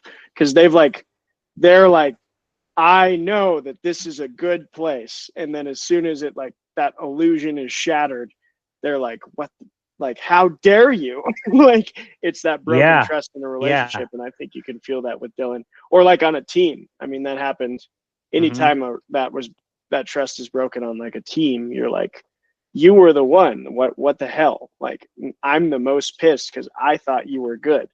And so I loved seeing that like real world implication there. But Jeremy, I want to say too, sorry, Jeremy. One thing I forgot to say. Are you? But that reminded me of it. Twice Jeremy got truncated twice. I'm sorry to everybody but Jeremy, actually. This is just for looking unprofessional. Fuck you, Jeremy. Yeah, fuck you. That's right. You know what? Just go ahead. Go ahead. Fine. I remove myself from the second trunk. But yeah, no. I feel like this show actually does really well with its characters, and I'm glad that the first season pretty narrowly passed the 3-episode test for me. You have to get through episode 3 and be like, okay. But you know, I think the balance comes from first two. Yeah, but the pacing was tough. That's ultimately what was. It all just. Like episode to episode, it just ramps a little each more until you get to like end of season 2 and everything's cranked to 11 and shit's just going bananas. But like it works for me at least because the characters seem to follow this sort of idea that no one can just be one thing for their entire existence. Like if you picture Darth Vader, sure, big scary evil guy, but like also at some point he ate lunch. He went and took a shit. Sometimes. Did he though? Can you Does evilly Does eat Darth a do that? sandwich? I assume he uses the Force to wipe, but yeah. But Do you think Can you he's evil? Can you I don't evilly know if eat a he's eating. sandwich? can you? Can you just like Well, when he's in the chamber thing, doesn't that like feed him? And like, I'm wondering if there's nutrients being pumped into his body or there could be nutrients being pumped into his body, but and extracted, as it were. every He once just in a doesn't while, want to see people can't see him eat. That's the only reason. That's his toilet time. No one can see him. but look, every once in a while, Darth Vader's he's just Can you gonna imagine have, like all Vader like day. lifting Ooh. the thing and then kind of going in for Just the like- sandwich like underneath he it? would Like, he would maybe have to. I don't know, but even if he I didn't, bet he's got a little you know diaper for bag in sure. there. and what would he changes be? that shit. What kind of sandwich do you think Vader would be going in? What are we talking about? Like, something a little you guys- A hoagie. gruesome. A hoagie for sure. You know, like you a Philly know that- cheesesteak? What are we doing? Yeah, Like a You know that- tauntaun. I picture like a tauntaun leg on one of those big rotating skewers, and people are shaving them off Yeah. with the big long Yeah. knives. Yeah, you'll All want I'm Yeah. saying is, you know that there's a stormtrooper that's in charge of like emptying Darth Vader's poop bag. 100%. Like 100%. you know. Yeah, rookie on the squad. Look, you gotta pay That's your your dues first duty. before you get out of the identical Duty. armor. You don't gotta go do some straight duty to the duty. hangar where you're watching ships coming in and out. You got to like pay your dues first. You got to get in. Yeah, there. you don't Exactly. get to just watch ships coming out right out of college. Right. You The gotta- Empire You're not one of the guys is a just randomly meritocracy, guys. constantly standing in the hangar when ships land and take off. Right. It takes. You know, those that are actually- those are veterans. Those are veterans. Those are veterans. Those are foremen. Those guys have the high vis vest. Yeah. Maybe that's why they Exactly. haven't shot laser rifles in a while. Yeah. They've been too that- busy forming in. We solved the problem. Exactly. Yeah, We did it. because they always Thank you, do everyone. miss. Yep. I've seen so many Jedis escape so many hangars. They actually escape So them many. very often, and I'm like usually one that's a got to movie. be the hardest place to escape Yeah, possible, and the hardest Yeah. way. A hangar in the real sky. real tough, man. Sorry, Those Jeremy. are narrow corridors. You know they're running through when they miss with those blasters. It's not. You're not looking at a meadow. You're looking like you've got an 8 foot. You You got got an 8 foot wide it's- corridor, bro, and there's like 3 people. Like you can't hit any of that. It's you gotta really try hard Not to miss good. that. Maybe they I don't do know. let people just watch ships right out of college, and they they make the veterans follow Vader around. Yeah. Yeah. I think Colin had You his hand up earlier. I don't know if Yeah, he got Colin, his what voice. were you saying? Oh, my hand about disappeared. stuff? Who did Yeah, that? your hand did disappear. Is it relevant to Darth Vader's diapers? Yeah, is it on Star Wars? Like that's our topic Is of the it? night. That's Is a it little good bit? question. Like, is it like a depend situation or is it like a funnel situation? I What a think troll. I think it's like a bag. I think. Listen, speaking of trolls, everybody keeps Hmm. orgasming all over this show. I'm gonna bring you all back down to earth. All right. Oh, That's thank why he goodness. wears the cape. Oh, by the yeah, way. The okay. cape is Colin. to hide the the shit bag. The biggest problem with this show is they want me to identify so hard with Harmony Cobell.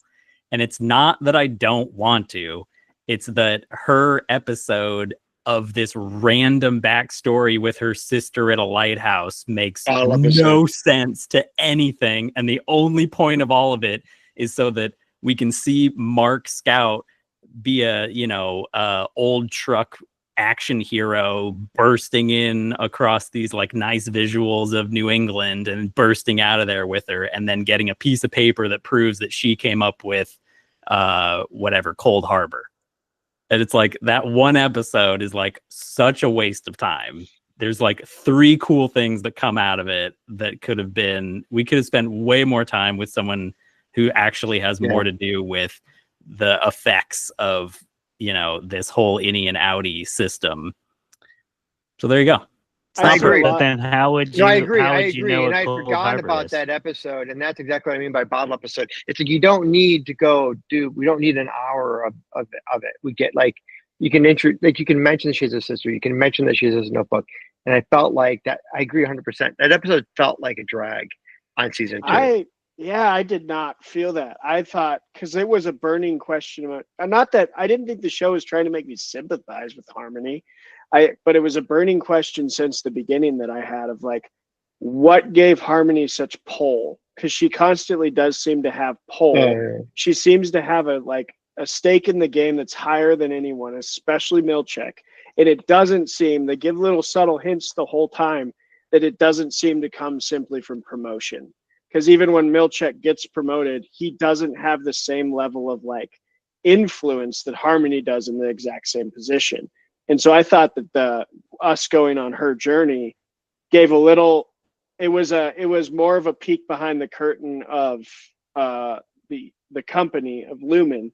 And I like when we keep getting those, because I keep wondering, like, what is Lumen? What are they trying to do? And I did think that it was a valuable episode. And they did integrate some background on Lumen itself. You're right. I forgot about that. Yeah. You're right, Travis. And I think Harmony is so tied, because they could have just gone and done like a weird Lumen episode with an unrelated person, but they didn't do that. They gave us a character that we'd been with since episode 1, who is so tied to Lumen that she's clearly the one that's going to give us some answers about this mysterious company and still serve the narrative a little. So I don't know. That's my thoughts. I can see it both ways a little bit, but I thought I was into that episode, and it was delightfully weird. Clay? That episode did feel a little bottled to me, but I agree that valuable things came from it. I do think it's a good example of this show's ability to answer questions that they know their viewership has in a definitive but non-insulting way. They're really good at writing, like just at writing in general, but basically at writing these answers to questions in a way that felt like you're still figuring them out a little bit, but they also tell you pretty definitively to give you these like aha moments. One I can think of is with Miss Casey when she's got her room half packed. I love that scene. So she's like still doing her harmony thing, and she's still doing like the music and the humidity or whatever, but like her room's vibe is totally gone, you know? And she continues to kind of do the thing, even though they have a deeper conversation. She says there, like, she's essentially been alive for like 80 hours or something, you know, and that most of it has been spent doing exactly what she's doing right now. And her favorite time she'd ever had was like creeping in their office. And it, like you say, it's like such a tragic, poignant message about like what these conscious beings are actually going through. And I think it raised the stakes quite a bit. So I think this show is really good at, answering those questions in a definitive way, like they did in that episode too. We got some solid like exposition and world building and backstory from that episode. But without, it didn't feel overly bottled to me. Like that was its only purpose. It still felt like it was valuable and had forward momentum. Yeah. Jeremy? Well, you know, I think the episode is that episode in particular, it does a thing of a little bit what I was talking about before, where it's you know, it shows that even this 10 pounds of crazy in a 5-pound sack, which is Miss Cobell, is like, she does also have to like brush her teeth and sleep and cry in her mom's bed or whatever to do stuff. But it does kind of like highlight to me one big looming question that hangs over the entire series, especially the more the puzzle expands, which is, can there, well, first of all, well, I guess it's two questions. First question is, how the hell is Lumen like a profitable business in any way when they have both a goat department and a marching band department? And where did the marching band come from is a question mark. Yeah, that's they're apparently their own just department. That's just what they do. I love it. Day in, day out. Some people find scary numbers. Some people practice elaborate musical dance numbers. But it like it's a branch of advertising. it's a sure, why not? But Also, yeah, oh, go ahead. it leads to my main question from that question, which as the puzzle gets bigger, can there be a realistically satisfying answer to what Lumen is up to? That Yeah. also explains how they're like successful as a business when they're mostly a cult. Well, two things, and that I know Philip had his hand, but real quick, two things. It disappeared. One, we called Colin a troll, but he's in the majority here. I do want that to be clear. Like, if you look at the IMDb ratings, the lowest rated episode of season 1 was a 7.7, which for IMDb is a high praise. Like, things usually don't break 8 to be considered good on that website. And Sweet Vitriol season 2 episode 8 was a 6.6. It's the lowest ranked episode. That was the lighthouse. That was the bottle episode. Yeah, that was the lowest ranked episode of the entire series. People don't like it, man. People don't like it. They want the episode where she huffs ether. Who doesn't love that? People. Let me tell you. Let me tell you the thing I hate more than anything in the world is when I watch a TV show or a movie and I watch like the first 5 minutes, and then the next thing I see is like 3 years prior, and it goes back. I'm like, fuck you guys. Like, I don't want to know. I don't care. Like, I want to know what's happened. I want just keep the story going. And I think that's what frustrates a lot of viewers is they don't want to go backward. Like, I get you, like, and we were talking about this earlier. Like, you can do it subtly. You don't have to do a whole like thing. Just like introduce it, but don't devote a whole episode to it, because I think you're doing a disservice to your viewership. And to do that, I think you're like saying like, we're going to make you watch an hour of backstory for what is not really a ton of information. That information we probably could have given you in dialogue in about 2 minutes. And I feel like it's never a good idea. It never really works. I'm not saying it's not high. I'm not saying it's not high quality or done well or any of that stuff. I just feel like you don't need all of that. And there's nothing more disappointing than when you turn on a TV show that you're really into and you get to like episode 4, or episode 5, or episode 6, and you're like, sit down and you have your like, whatever, your chicken curry or whatnot. And you're ready to mushroom, like, I want to know what happens. I want to know what happens next. Let's go. Mushroom salad. And it's like, oh, we're going to take you back in time to this one character's thing. And it's like, oh, come on, man. So I don't think what I was going to say about that when I raised my hand is I didn't want to forget about it. I was going to ask you guys if you saw the Emmy speech, which I mentioned earlier that she had written on the back of her Emmy speech. No. She'd written "Let Me Out" on the back of the Emmy speech. You guys not see that? No, that's awesome. It's Well, like I a really saw the faint... Emmys before I saw this show. So you saw it, Jeremy? You know what I'm talking about? I know. I did watch the Emmys. Wouldn't know. So I was if you at best if you were to 20% Google it, paying attention. So Google Severance Emmys note or whatever, and you'll see that on her speech that she pulled out to read. And I apologize for the 4th time that I don't know this actress's name, but in the back of the speech it says "Let Me Out" in sort of faint letters, which I thought was a nice touch. She played. This is the actress that played Helly, right? Yeah, Britt Lauer. Britt Lauer. Britt Lauer. Yeah. I mean, she won Best Actress. I mean, but the back of her speech, she wrote "Let Me Out," which I thought was really nice. That's clever. I thought it was a nice touch.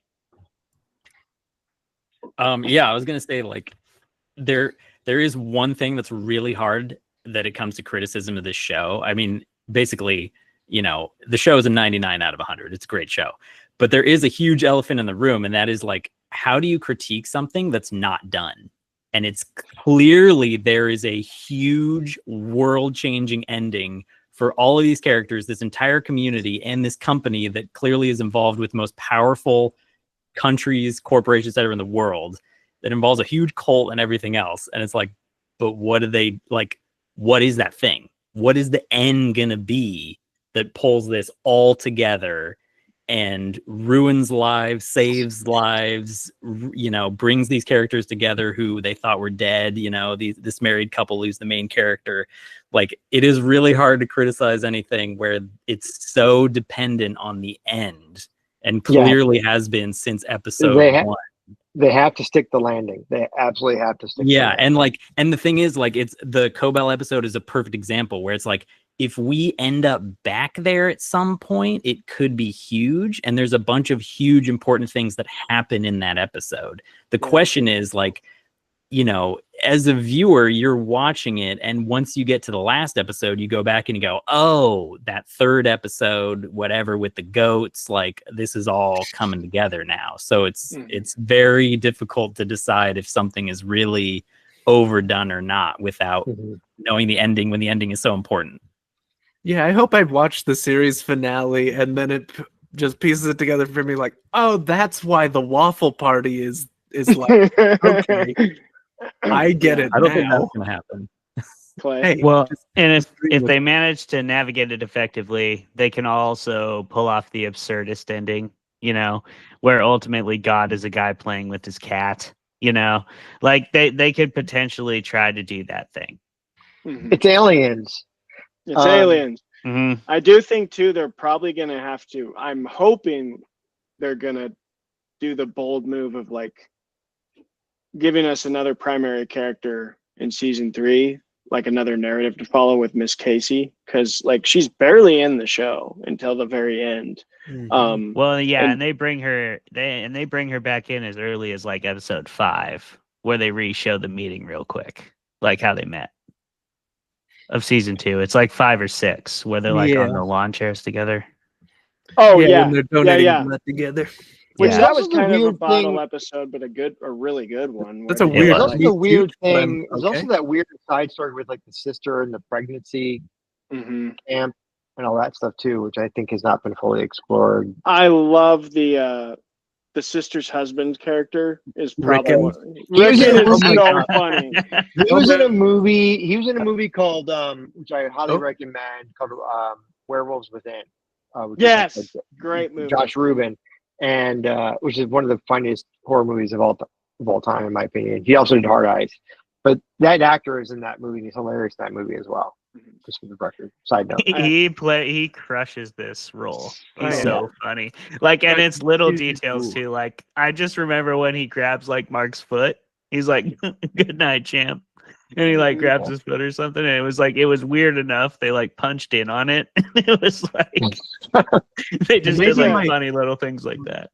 Maybe my favorite thing about the series is that Rickon's stupid book started a revolution. Yes, I love it. Yeah, I agree. That was really clever. Yeah, and I love the tie. He locked the book in the conference room or whatever, and then all of a sudden people started reading it. That was pretty clever. Yeah, he's an absurd character, but he's also very real. Like, I've met a few Rickons, I think, and like I guarantee you, the writers have met a few Rickons. They've met so many Rickons. Yeah, I love that.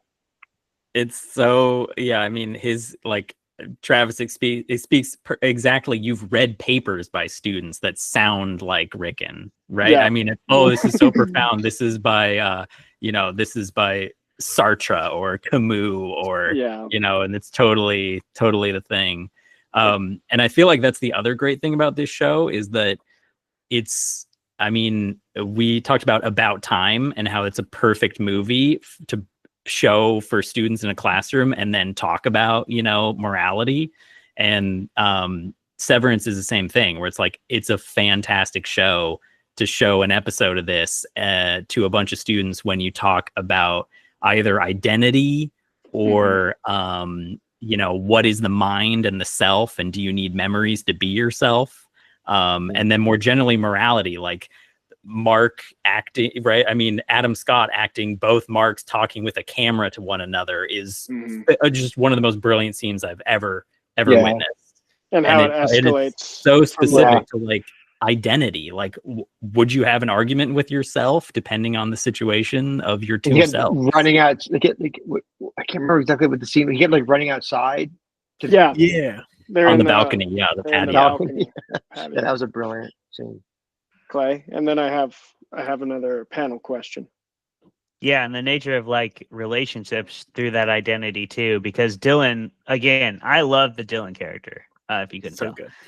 But the arc with his wife was really interesting, right? Because it was like a And she almost won an like Emmy a, too, right? That supporting actress. I think so. Yeah. I think so.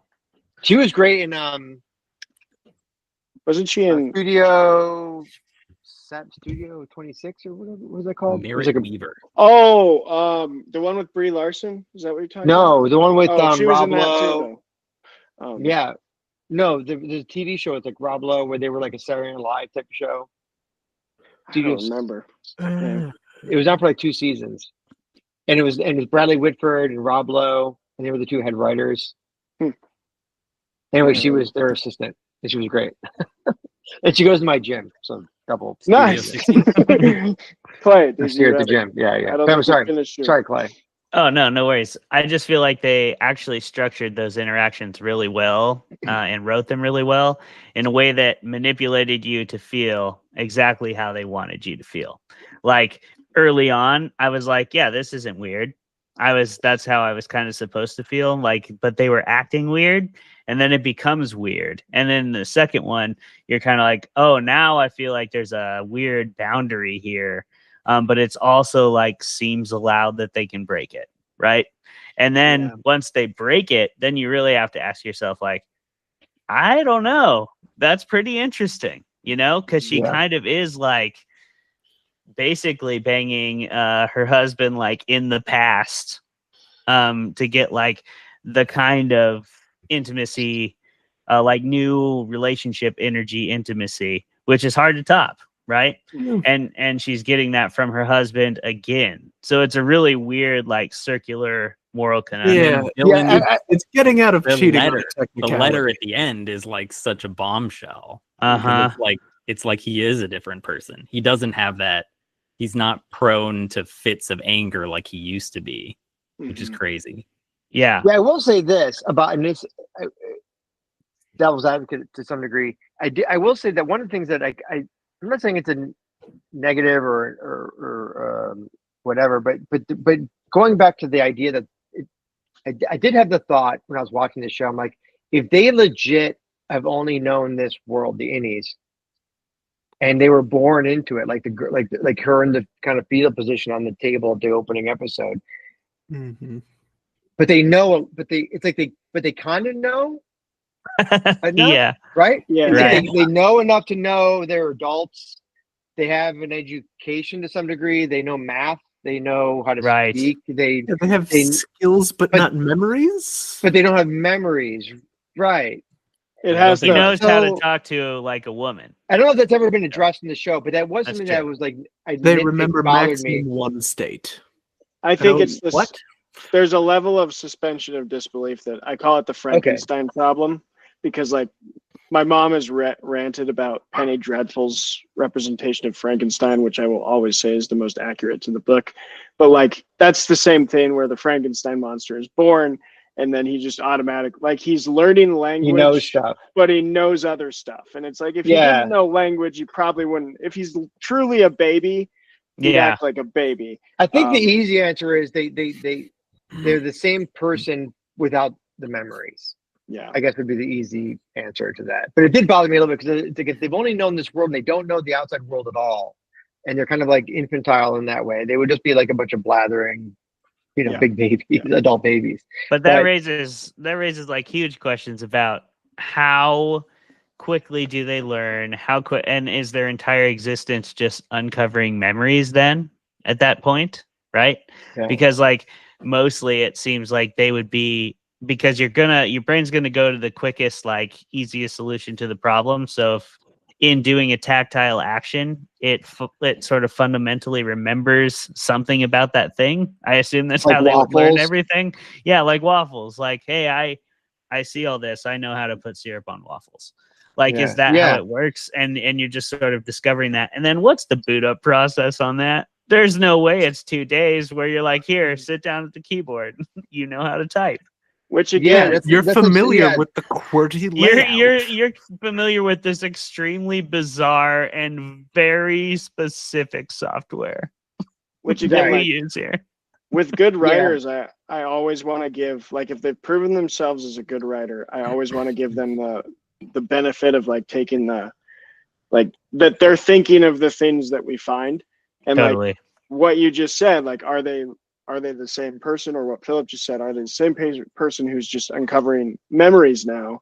That's like very Greek philosophical roots of like the muses in Greek mythology are the daughters of Zeus and memory.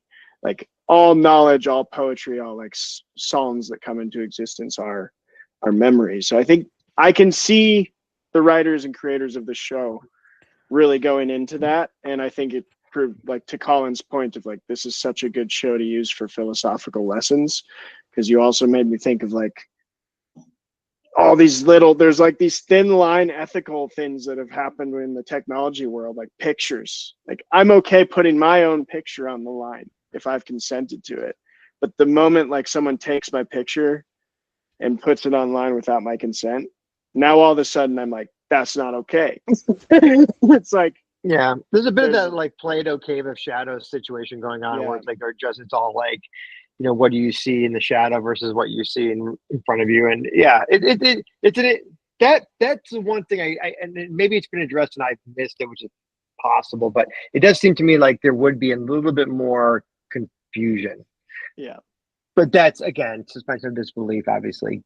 But with a show like that, where you're already asking the audience to have a pretty significant suspension of disbelief as to what's going on, I feel like it wouldn't be the worst thing to address it. I don't know what the goats are all about. That's another thing. Yeah, I really Season want 3. there to be a Season 3. big payoff for why there's a whole goat department, and I guess The now goats also a need to pay marching off. band They department. didn't mention they didn't reveal what the goats are about, right? They just Well, there's like a they were goat gonna sacrifice, sacrifice the one. Yeah, but like Mhm. I don't see how that justifies having a whole like a group goat that's just goat herder. herders, yeah. and not just like buying a goat for special Other occasions. than just the weirdness of it and all that stuff. But I don't like weirdness for the sake of weirdness. I'm hoping it has more merit. I would like my last kind of panel question, and I know we're coming up on time here. I could ask so many questions about the show, but I'm going to make it a two-parter, but they're going to blend. One, ambiguity and cliffhangers. I think the show does really well, and I would love to hear y'all's thoughts on that. But tied to that is like within that spectrum is kind of little details. As writers, like how intentional are you about such little details, about things like really blending into the larger arc, but maybe being blinking to miss it? I'm thinking specifically of the show's theme song. Is like, for music nerds, Jeremy, hop in here if you have any comments. Is like, I've had a friend like nerd out at me about how it's a repetitive chord. It's like looping in a hypnotic procession, and then when the melody comes in, it's literally like a spiraling melody that like moves downward in tone. So it's actually like bringing you into the theme of the show, how it's like a constant just mellow like through line, and then it spirals downward in the background. So that's like a little detail of Severance that I think is very beautiful, and I think the cliffhangers play into that, and all these tiny things come together in the big puzzle. And how do you approach that as writers when you're building a large story and you do have the big picture, but you want to make sure that like all the small stuff fits and makes and contributes to the story? Start with Phillip and then Hans. Well, I don't. I will say that when it comes to the music that you just talked about, it reminded me of and I'm not going to try and sound intelligent when I talk about this, but Tom York talked a lot about the negative space of music, and Hans Zimmer, I know, works, and Hans Zimmer has talked about Dunkirk, and is one of the orchestral pieces of Dunkirk where he's like, it's a constant elevation, but it never reaches full elevation. So it's kind of like it's constantly elevating, but it's also constant. So it's repeating, but it's also feels like it's constantly elevating. Which and Tom York, Hans Zimmer specifically to Dunkirk, but also in Interstellar, I think to a degree. And I think but Tom York talks about a lot about mathematics and when it comes to music and the negative space between notes and all that kind of stuff. So there's a lot to do. There's a lot to unpack there, which I'm not intelligent enough or well versed enough to get into. But yeah, I don't know. As far as like telling a story or whatever, I mean, as it pertains to like, I don't know, big picture elements. Is that what you're saying, Travis? Like how do you have something that's like so big, but also like yeah, more like how when you have the whole story, or if you don't have the whole story, but you at least have like the steps that you're moving forward with, how to not lose those little details in the mix, and like make sure that those are hitting and then contributing, because I think that's one thing Severance does really well, is like all the small stuff really, really blends into the puzzle. And then when the big moments happen, they're that much more powerful. Yeah, I think it all comes back to what we were talking about earlier, which is characters. And I think the secret sauce to any great story is that you have to invest in the characters. And I think it sounds like a bit of a cop out, but it's really not, because because you can do so much.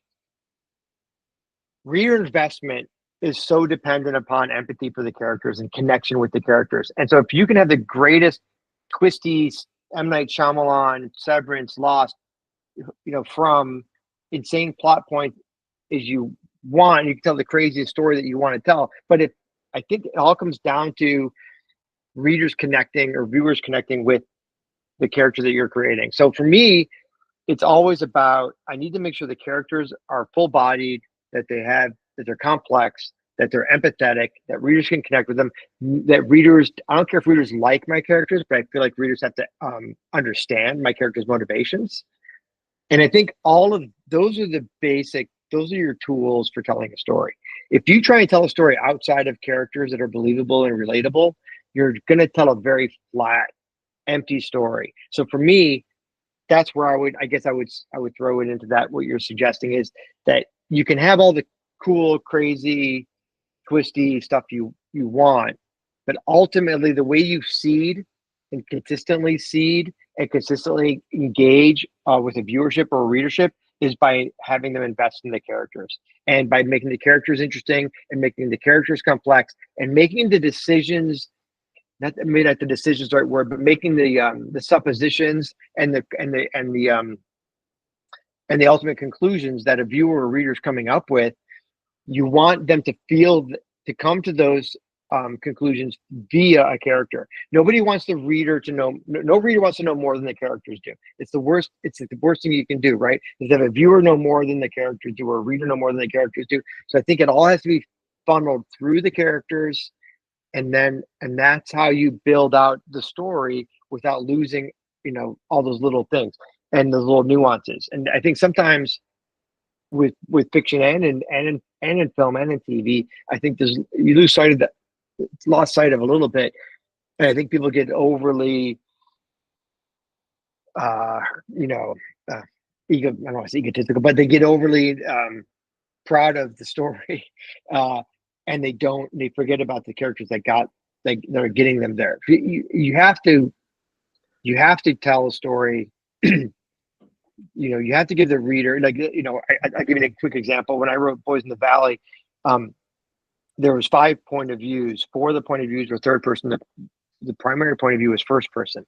And I did that on purpose because I wanted that character to be the one that the reader connected with the most deeply. Because that's the character that I wanted you to see the majority of the story from, even though I was telling it from 4 other POVs. And so I think that's something that you have to do when storytelling, is to make sure that your characters are constantly growing, that they're constantly engaging with the reader or viewer, and that you're telling the story through them. Because otherwise, I'm watching Alien Earth right now, and it feels so flat to me. It feels like so empty to me, because they don't care. you're not watching that story through the characters. You're watching it. You're watching that. You're reading it. It's like a script. You feel like you're watching a script, and it's just like, oh, look at this cool things happening, and this cool things happening, this crazy alien's doing this, but the characters are just they're unrelatable because they're these children who are in adult bodies, and they're weird, and there's no point in that. And then the one kid's like super rich, and he's like a billionaire, and he's like a weird techie bro, and so there's no characters in there that you connect with, and I think that's I think that's like Noah Hawley, where maybe he misstepped with Alien, was he didn't create characters that readers or viewers can empathize with and connect with as you go through that story. So it has a feeling of being very two-dimensional. So that's would be my 2 cents as it pertains to your point there. As opposed to like the original Alien, where we've talked about that on the show, of like every character 100%. down to the blue collar like mechanic guys, even though they die pretty fast, you connect with them. You're like, yeah. Or even my favorite movie of all time, Aliens, right? Which again, but it's all the characters. Like Cameron does a great job of that, at least with those early movies. Like Paul Reiser is such a villain, and Sigourney Weaver's character Ripley is like, you're so empathetic, and Michael Bihn's character, who's I can't remember, but yeah, it's all told through the character's POV. You feel like you're experiencing that movie through the characters, and I think that's what maybe happened with Alien Earth that made it feel maybe more cardboardy. Is you're not really seeing that movie through the characters. You're seeing it as you're seeing it as something very kind of flat and two-dimensional that you're not really emotionally engaged with. Jeremy?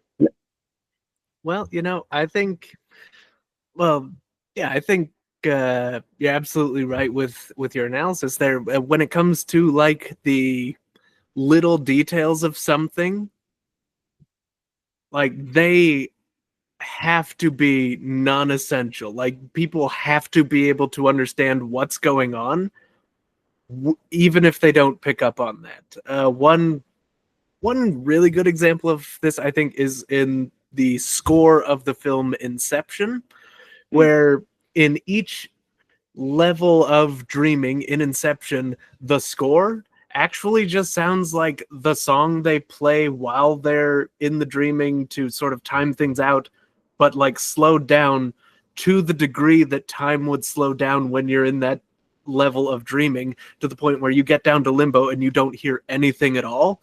But that's where we get that sound that has plagued movies ever since. But like, then that's where you also get stuff like in this, where Irv goes into his wellness session and he hears that his Audi loves the sound of Radar, and we find out later that Radar is his dog. And if you miss that detail, the story still works, because the writers went to great pains to establish that this movie or this series is what would happen if the movie Paycheck was also Office Space with no exit and Plato's allegory of the cave. So nice. When you throw all those things together, it's Severance. Look at me. Wow. Jeremy, they need to quote you on their comps for the rest of that. Yeah. That's the elevator. Hit me up, Severance. Ben Stiller. I know Pedro has told you about this show. Pedro, play. I think Severance is well past the pitching phase, Yes. but they're definitely like, maybe next time, maybe next series. Remember this, Severance. Remember it. I think back to Philip's point about telling a story through the characters too. Something this show does exceptionally well, and I think is the only thing that makes like large cast shows work ever, is not just the character development itself, but like the development of the relationship between every character in the cast, because that's how we get that trickle down effect to caring about Irv's therapy session. Like, we don't care about that enough, even at that point in the story, especially at that point in the story where he's still more of a side character, right? To really like remember that intentionally. but we still do, I think, as they continue to build out that relationship. And that only works because they have a really strong, like, sort of root system to the protagonists and to like the heart of the story. And you can kind of that relationship between the characters is just as important as every individual character's development. And if you don't believe work relationships, like, we all know those on an intimate level. So it's sort of a double-edged sword, right? Of you can play on the implied understanding of most of your audience, right? So, like, yes, we've all worked somewhere, and you develop really real powerful connections with the people you work with, like more than a lot of people in your life, because depending on what your job is, you may see those people just as often as you see your family. It just depends. So those relationships, like, they sort of get lumped in with being part of work, which is sort of seen as some kind of obligation sometimes. But, like, they're also an important part of your life that you don't always share with the outside world, which makes the whole Severance concept really work. And I think it works powerfully in the connection between these characters too, and their connection with the work and their lives. And that's kind of, it's all this, like, really relatable level drama that the whole show is fueled by. It also kind of takes The Office affair to a whole nother level.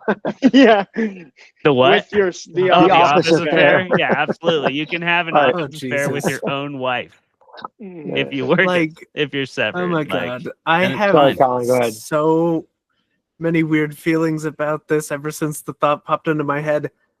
If the innies are having sex, it's kind of rape, no matter how you think about it. It's like Wonder Woman 1984 all over again. Yeah. Yeah, And a bit.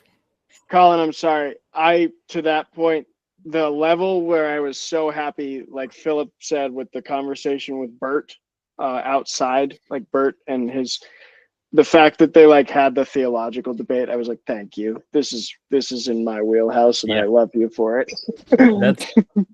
That's like such a good example of where, like, that scene is so good because we have an outside perspective who is just like, it could be a throwaway character, but that character has some of the most insightful explanations of what's going on, and into the character that is undergoing the, like, sci-fi technology that's changing people in the storyline, which is a big thing that's absent from some, especially old sci-fi, is like, what are the effects on the people that are using this stuff? Yeah. Like, what are the effects of Or the effects on the doctor who can partners just knock of the people out? Yeah, the partners. Where's the line anymore?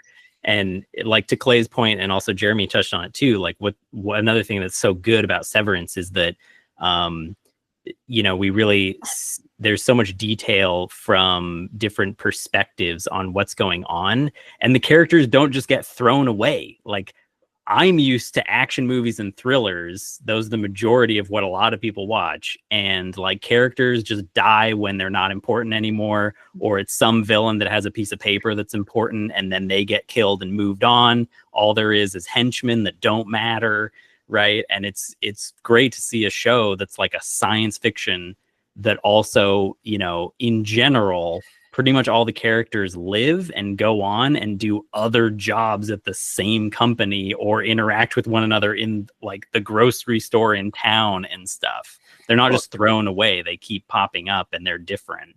But the stakes raise. They don't have to kill people for the stakes to raise and get higher. Like, they've continually raised where I'm getting more tense, but they haven't killed a single main character off. Well, except for, Now, why Lumen didn't just fire everybody and get a whole new team and do it right? That doesn't really make much sense from a manager standpoint. We'll see. Who could say?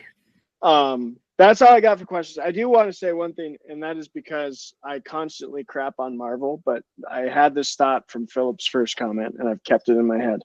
I love what you said a few times now about how characters, you don't have to do much to have the audience commit to, like, a character's backstory. You don't have to give them a whole extra episode. And one of my favorite moments of this in recent movie viewing history actually comes from a Marvel movie. which I'm going to praise because usually I shit on them, is in Civil War, there's this tiny moment, even teenage Travis noticed, of like Iron Man is like fighting with Winter Soldier, and Winter Soldier gets a pistol. Wait. Are you saying you're a teenager when Civil War came out? Is that what you're saying? I was in college. Jesus Christmas, you guys are young. I'm sorry. I know. bunch of infants on this. Oh, Like, shut up, Jay. Wasn't it like 5 years ago? Like, when did the show? Wait, sorry, Civil War's Sorry, older Travis. than that. Anyway, Right, Travis, go ahead. he pulls out the pistol. It was and he 6 goes, years ago, Philip. 6. There we go. So I was 24. So I was. So you were in high school. I was in college. At Just out of 24. college. So you No. weren't a teenager. Let's just call it. I was not a teenager. Okay, Okay. this was I in not a 2016. Come on, dude. Oh So, It's my not like- like it's 1985, dude. It's Sorry. It's 5 years 9 ago. years ago. So I I I'm was, not that child. old. Okay. I was 24 years old when Jeremy. Captain America Civil War came out. Mm. So Anyway. Travis was 22. Anyway, Oh. sorry. Yeah, you weren't a Or like- teenager, he was like- Travis. Teenagers like, dude, I was a teenager in 1985, bro. My bad. My Yeah, bad. bruh. I'm getting lost What are in you the doing? 38 Marvel movies, okay? I forget which ones are like 10 years ago and which ones are 6. And frankly, how dare you? So, right. My point being, Winter Soldier pulls out the pistol and he goes to shoot Tony Stark, and Tony Stark puts on the Iron Man glove and blocks the bullet, but Winter Soldier pulls the trigger. And like, to me, in college, I was like, oh, he was gonna just shoot him. Like, he was Yeah, he was just gonna Full shoot him right in the committing. face. to that shot. And like, to your point, Philip, that's a very tiny moment. That's like 2 seconds that Yeah. told me as the viewer, like, he's gone. And he's like truly a villain at this moment, and he's actually doesn't. Well, let me No. take that moment and amplify it by bazillion, which is like the whole Han Solo Greedo thing, right? Like, that was the whole controversy around that entire moment. Was George went back and was like, "Oh no, I don't want Han to be a bad guy. I want him to be a good guy. So therefore, I have to have Greedo shoot first." And all the controversy that erupted out of that moment. That's how simple it can be. That Mhm. split second can change the entire trajectory of that character for 6 movies or whatever it is. And so yeah, it can be something that simple. And, Yeah. Han just straight iced Greedo, and we all know Yeah. that. Yeah, look, the which change is, was the brilliance of Han Solo, is that he was this sort of dark character. yeah, That's what made it so cool. the change makes him lucky instead of smart. Yeah. So Makes him a little less heartless, which was not his MO. He was a heartless, mercenary smuggler. That was this whole thing. Yeah. And then he changed, Always which bring is it back to why Star Wars. George, if you're watching this, it's what's called a character arc, and it's okay to have one, buddy. yeah, George, Go back and fix it Come on again. now. That's why he went and did the refix prequels. it, break into Disney, and just re-edit it. Okay, And make Jabba a big guy again, please. Anyway, I don't know about that. I do like. yeah, just Slow make Jabba. him just a dude, a dude again. a dude in a the furry Jabba. vest. All right. That's what you Before we get back into Yeah, we this- missed out on that version of Java. For before sure. we get back into Darth Vader pooping in his Philip remembers that version of Java. yeah. I do remember that. Yeah. Let's rank this thing, and I'm going to start with Colin today because he's to my left. And Colin, how many drinks does it take to fully appreciate the show Severance? You should have a drink an episode, except for Harmony Cobell's episode. You want to have 4, no 7. Okay, Okay, You can play That's- on medium or hard. that's rough. Hey, medium. That's a pun. She was in medium. Anyway, Every time there's an animal, take a shot. every time there's an animal in the Harmony Cobell episode, or No, in the whole series. does that What? count? Does that count the like animal head orgy people? does that? Yeah. No, What about That's the not an goat animal. mask guy? Goat mask guy doesn't count. Goat No. mask guy. If they eat a cheeseburger, is that an animal? No, of course not. That's fair. That's fair. I mean, Okay. So a that little. come out to how much? I mean, it was. I'd come out to Technically like two separate ones, probably. It's not an animal. what? I'm not Probably changing my two, if definition not for you. 3 or An 4 animal separate isn't a ones. food. That Yeah, you there's eat. like 3 depending on It's the moving bun and it's recipe. cooked. Okay. This is unhinged. 16 episodes plus. Oh no, there's more episodes than that. There's 20 episodes plus There's 7. 19 episodes. 27 episodes. 27 drinks is what you're rating it, Colin. Right? And 4 animals. And sweet. Play. It's an item. What are you? How many drinks to enjoy Severance? I think maybe you should drink only when it's outie scenes. Oh.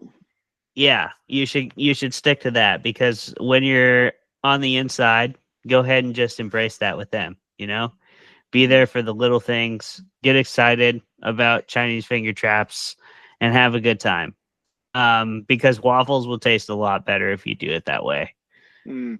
Waffles will also taste better if you, when you're on the outside, sort of channel all the depression that might live within you. Everything you would want to forget Oof, were Jesus, you that was becoming kind of severed. dark. And This is going places. and This just is going. and just drink it seriously. away. Damn. All right. Jesus. Okay. Wow, Thank you, all right. Clay. Okay, Clay. Jeremy. So yeah, Hey. enjoy Severance, enjoy the ride. You can Drink also away play your on depression, folks. You can also play on very hard, which Yeah, is you can what play I just on- described. Nightmare. I guess. Can you go nightmare? Oh, Jesus. You Okay. can tell us what nightmare mode is, Philip. Yeah, you can tell us if we don't get there in the meantime. So I guess first of all, and we can do math about this, it'll be great. You'll probably want, 1 per episode. So that's 19. That's great. You'll probably want an additional 3 for the first 3 episodes to just get you Yeah. over that hump. I can You'll see want that. That's fair. You'll probably want an additional drink whenever Dylan says something that you're gonna just end up quoting later. For example, when Irv says he met Bert, and Dylan's like, I know that guy, he's a fuck. And like, he is not a fuck. Me and my wife, He is she not a doesn't even fuck. like saying fuck, but we will quote that together. Yeah. And that's how you know it's good. Yeah. So every time Dylan just does something iconic or whatever, you'll want another, maybe at least a sip. I don't know. Where are we at? Okay, we also 27? need something. 28? probably. I don't know. 27, 28. We'll also want something every time the question pops into your head of like, how are they making money from this? Mm. What's Lumen's? I mean, this is a cult, but they also seem to have infinite wealth. From where? That's true. So Investors. probably I want to say up to conservatively 45. And then Through 2 seasons. through 2 seasons. Look, it's not so And he's still, bad. and he's still going. And then you're like an add-on. And then I don't know. And then Just bring the bottle, want- folks, is what Jeremy's saying. bring the bottle. Several bottles for sure. Several bottles. Bring the bottle, especially early on when you realize, or when I realized, I would never be friends with someone who brought me to a foodless dinner. Because no, Yeah. I would just tell that person politely to never see or speak to me again. See that So you'd one be more drink. nicer. You'd be nicer than me. I would literally just bring McDonald's and like eat. or order pizza, or McDonald's. order Wait, it's or nicer. order pizza when you get there. Oh, with no. So Yeah, you're saying order. it's nicer to commit a social faux pas than it is to tell a person never see or speak to me again? I've gone to dinner parties where there was no yeah. food, and we've legit ordered pizza.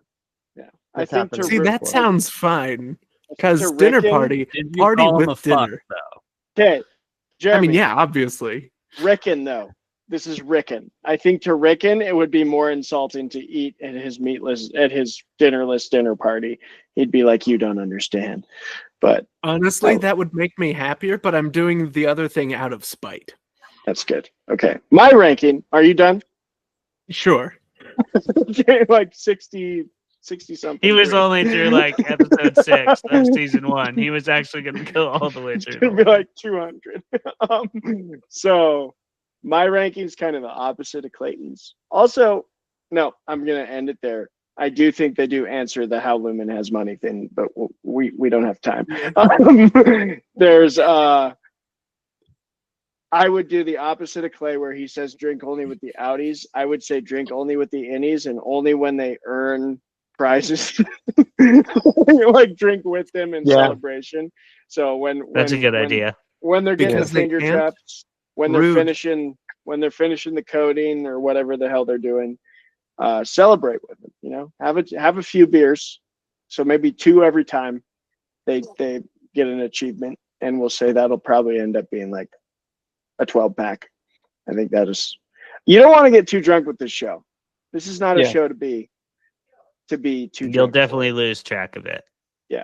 So that's my ranking. Like a 12-pack, you're drinking celebratory brews every Exactly. time. Celebrate the fact that they're probably killing a person every quarter. Hey, you know, it's in solidarity because they don't understand. Okay. They don't understand. They don't get it yet. No, Can they it don't be get in yet. solidarity if they don't understand? No.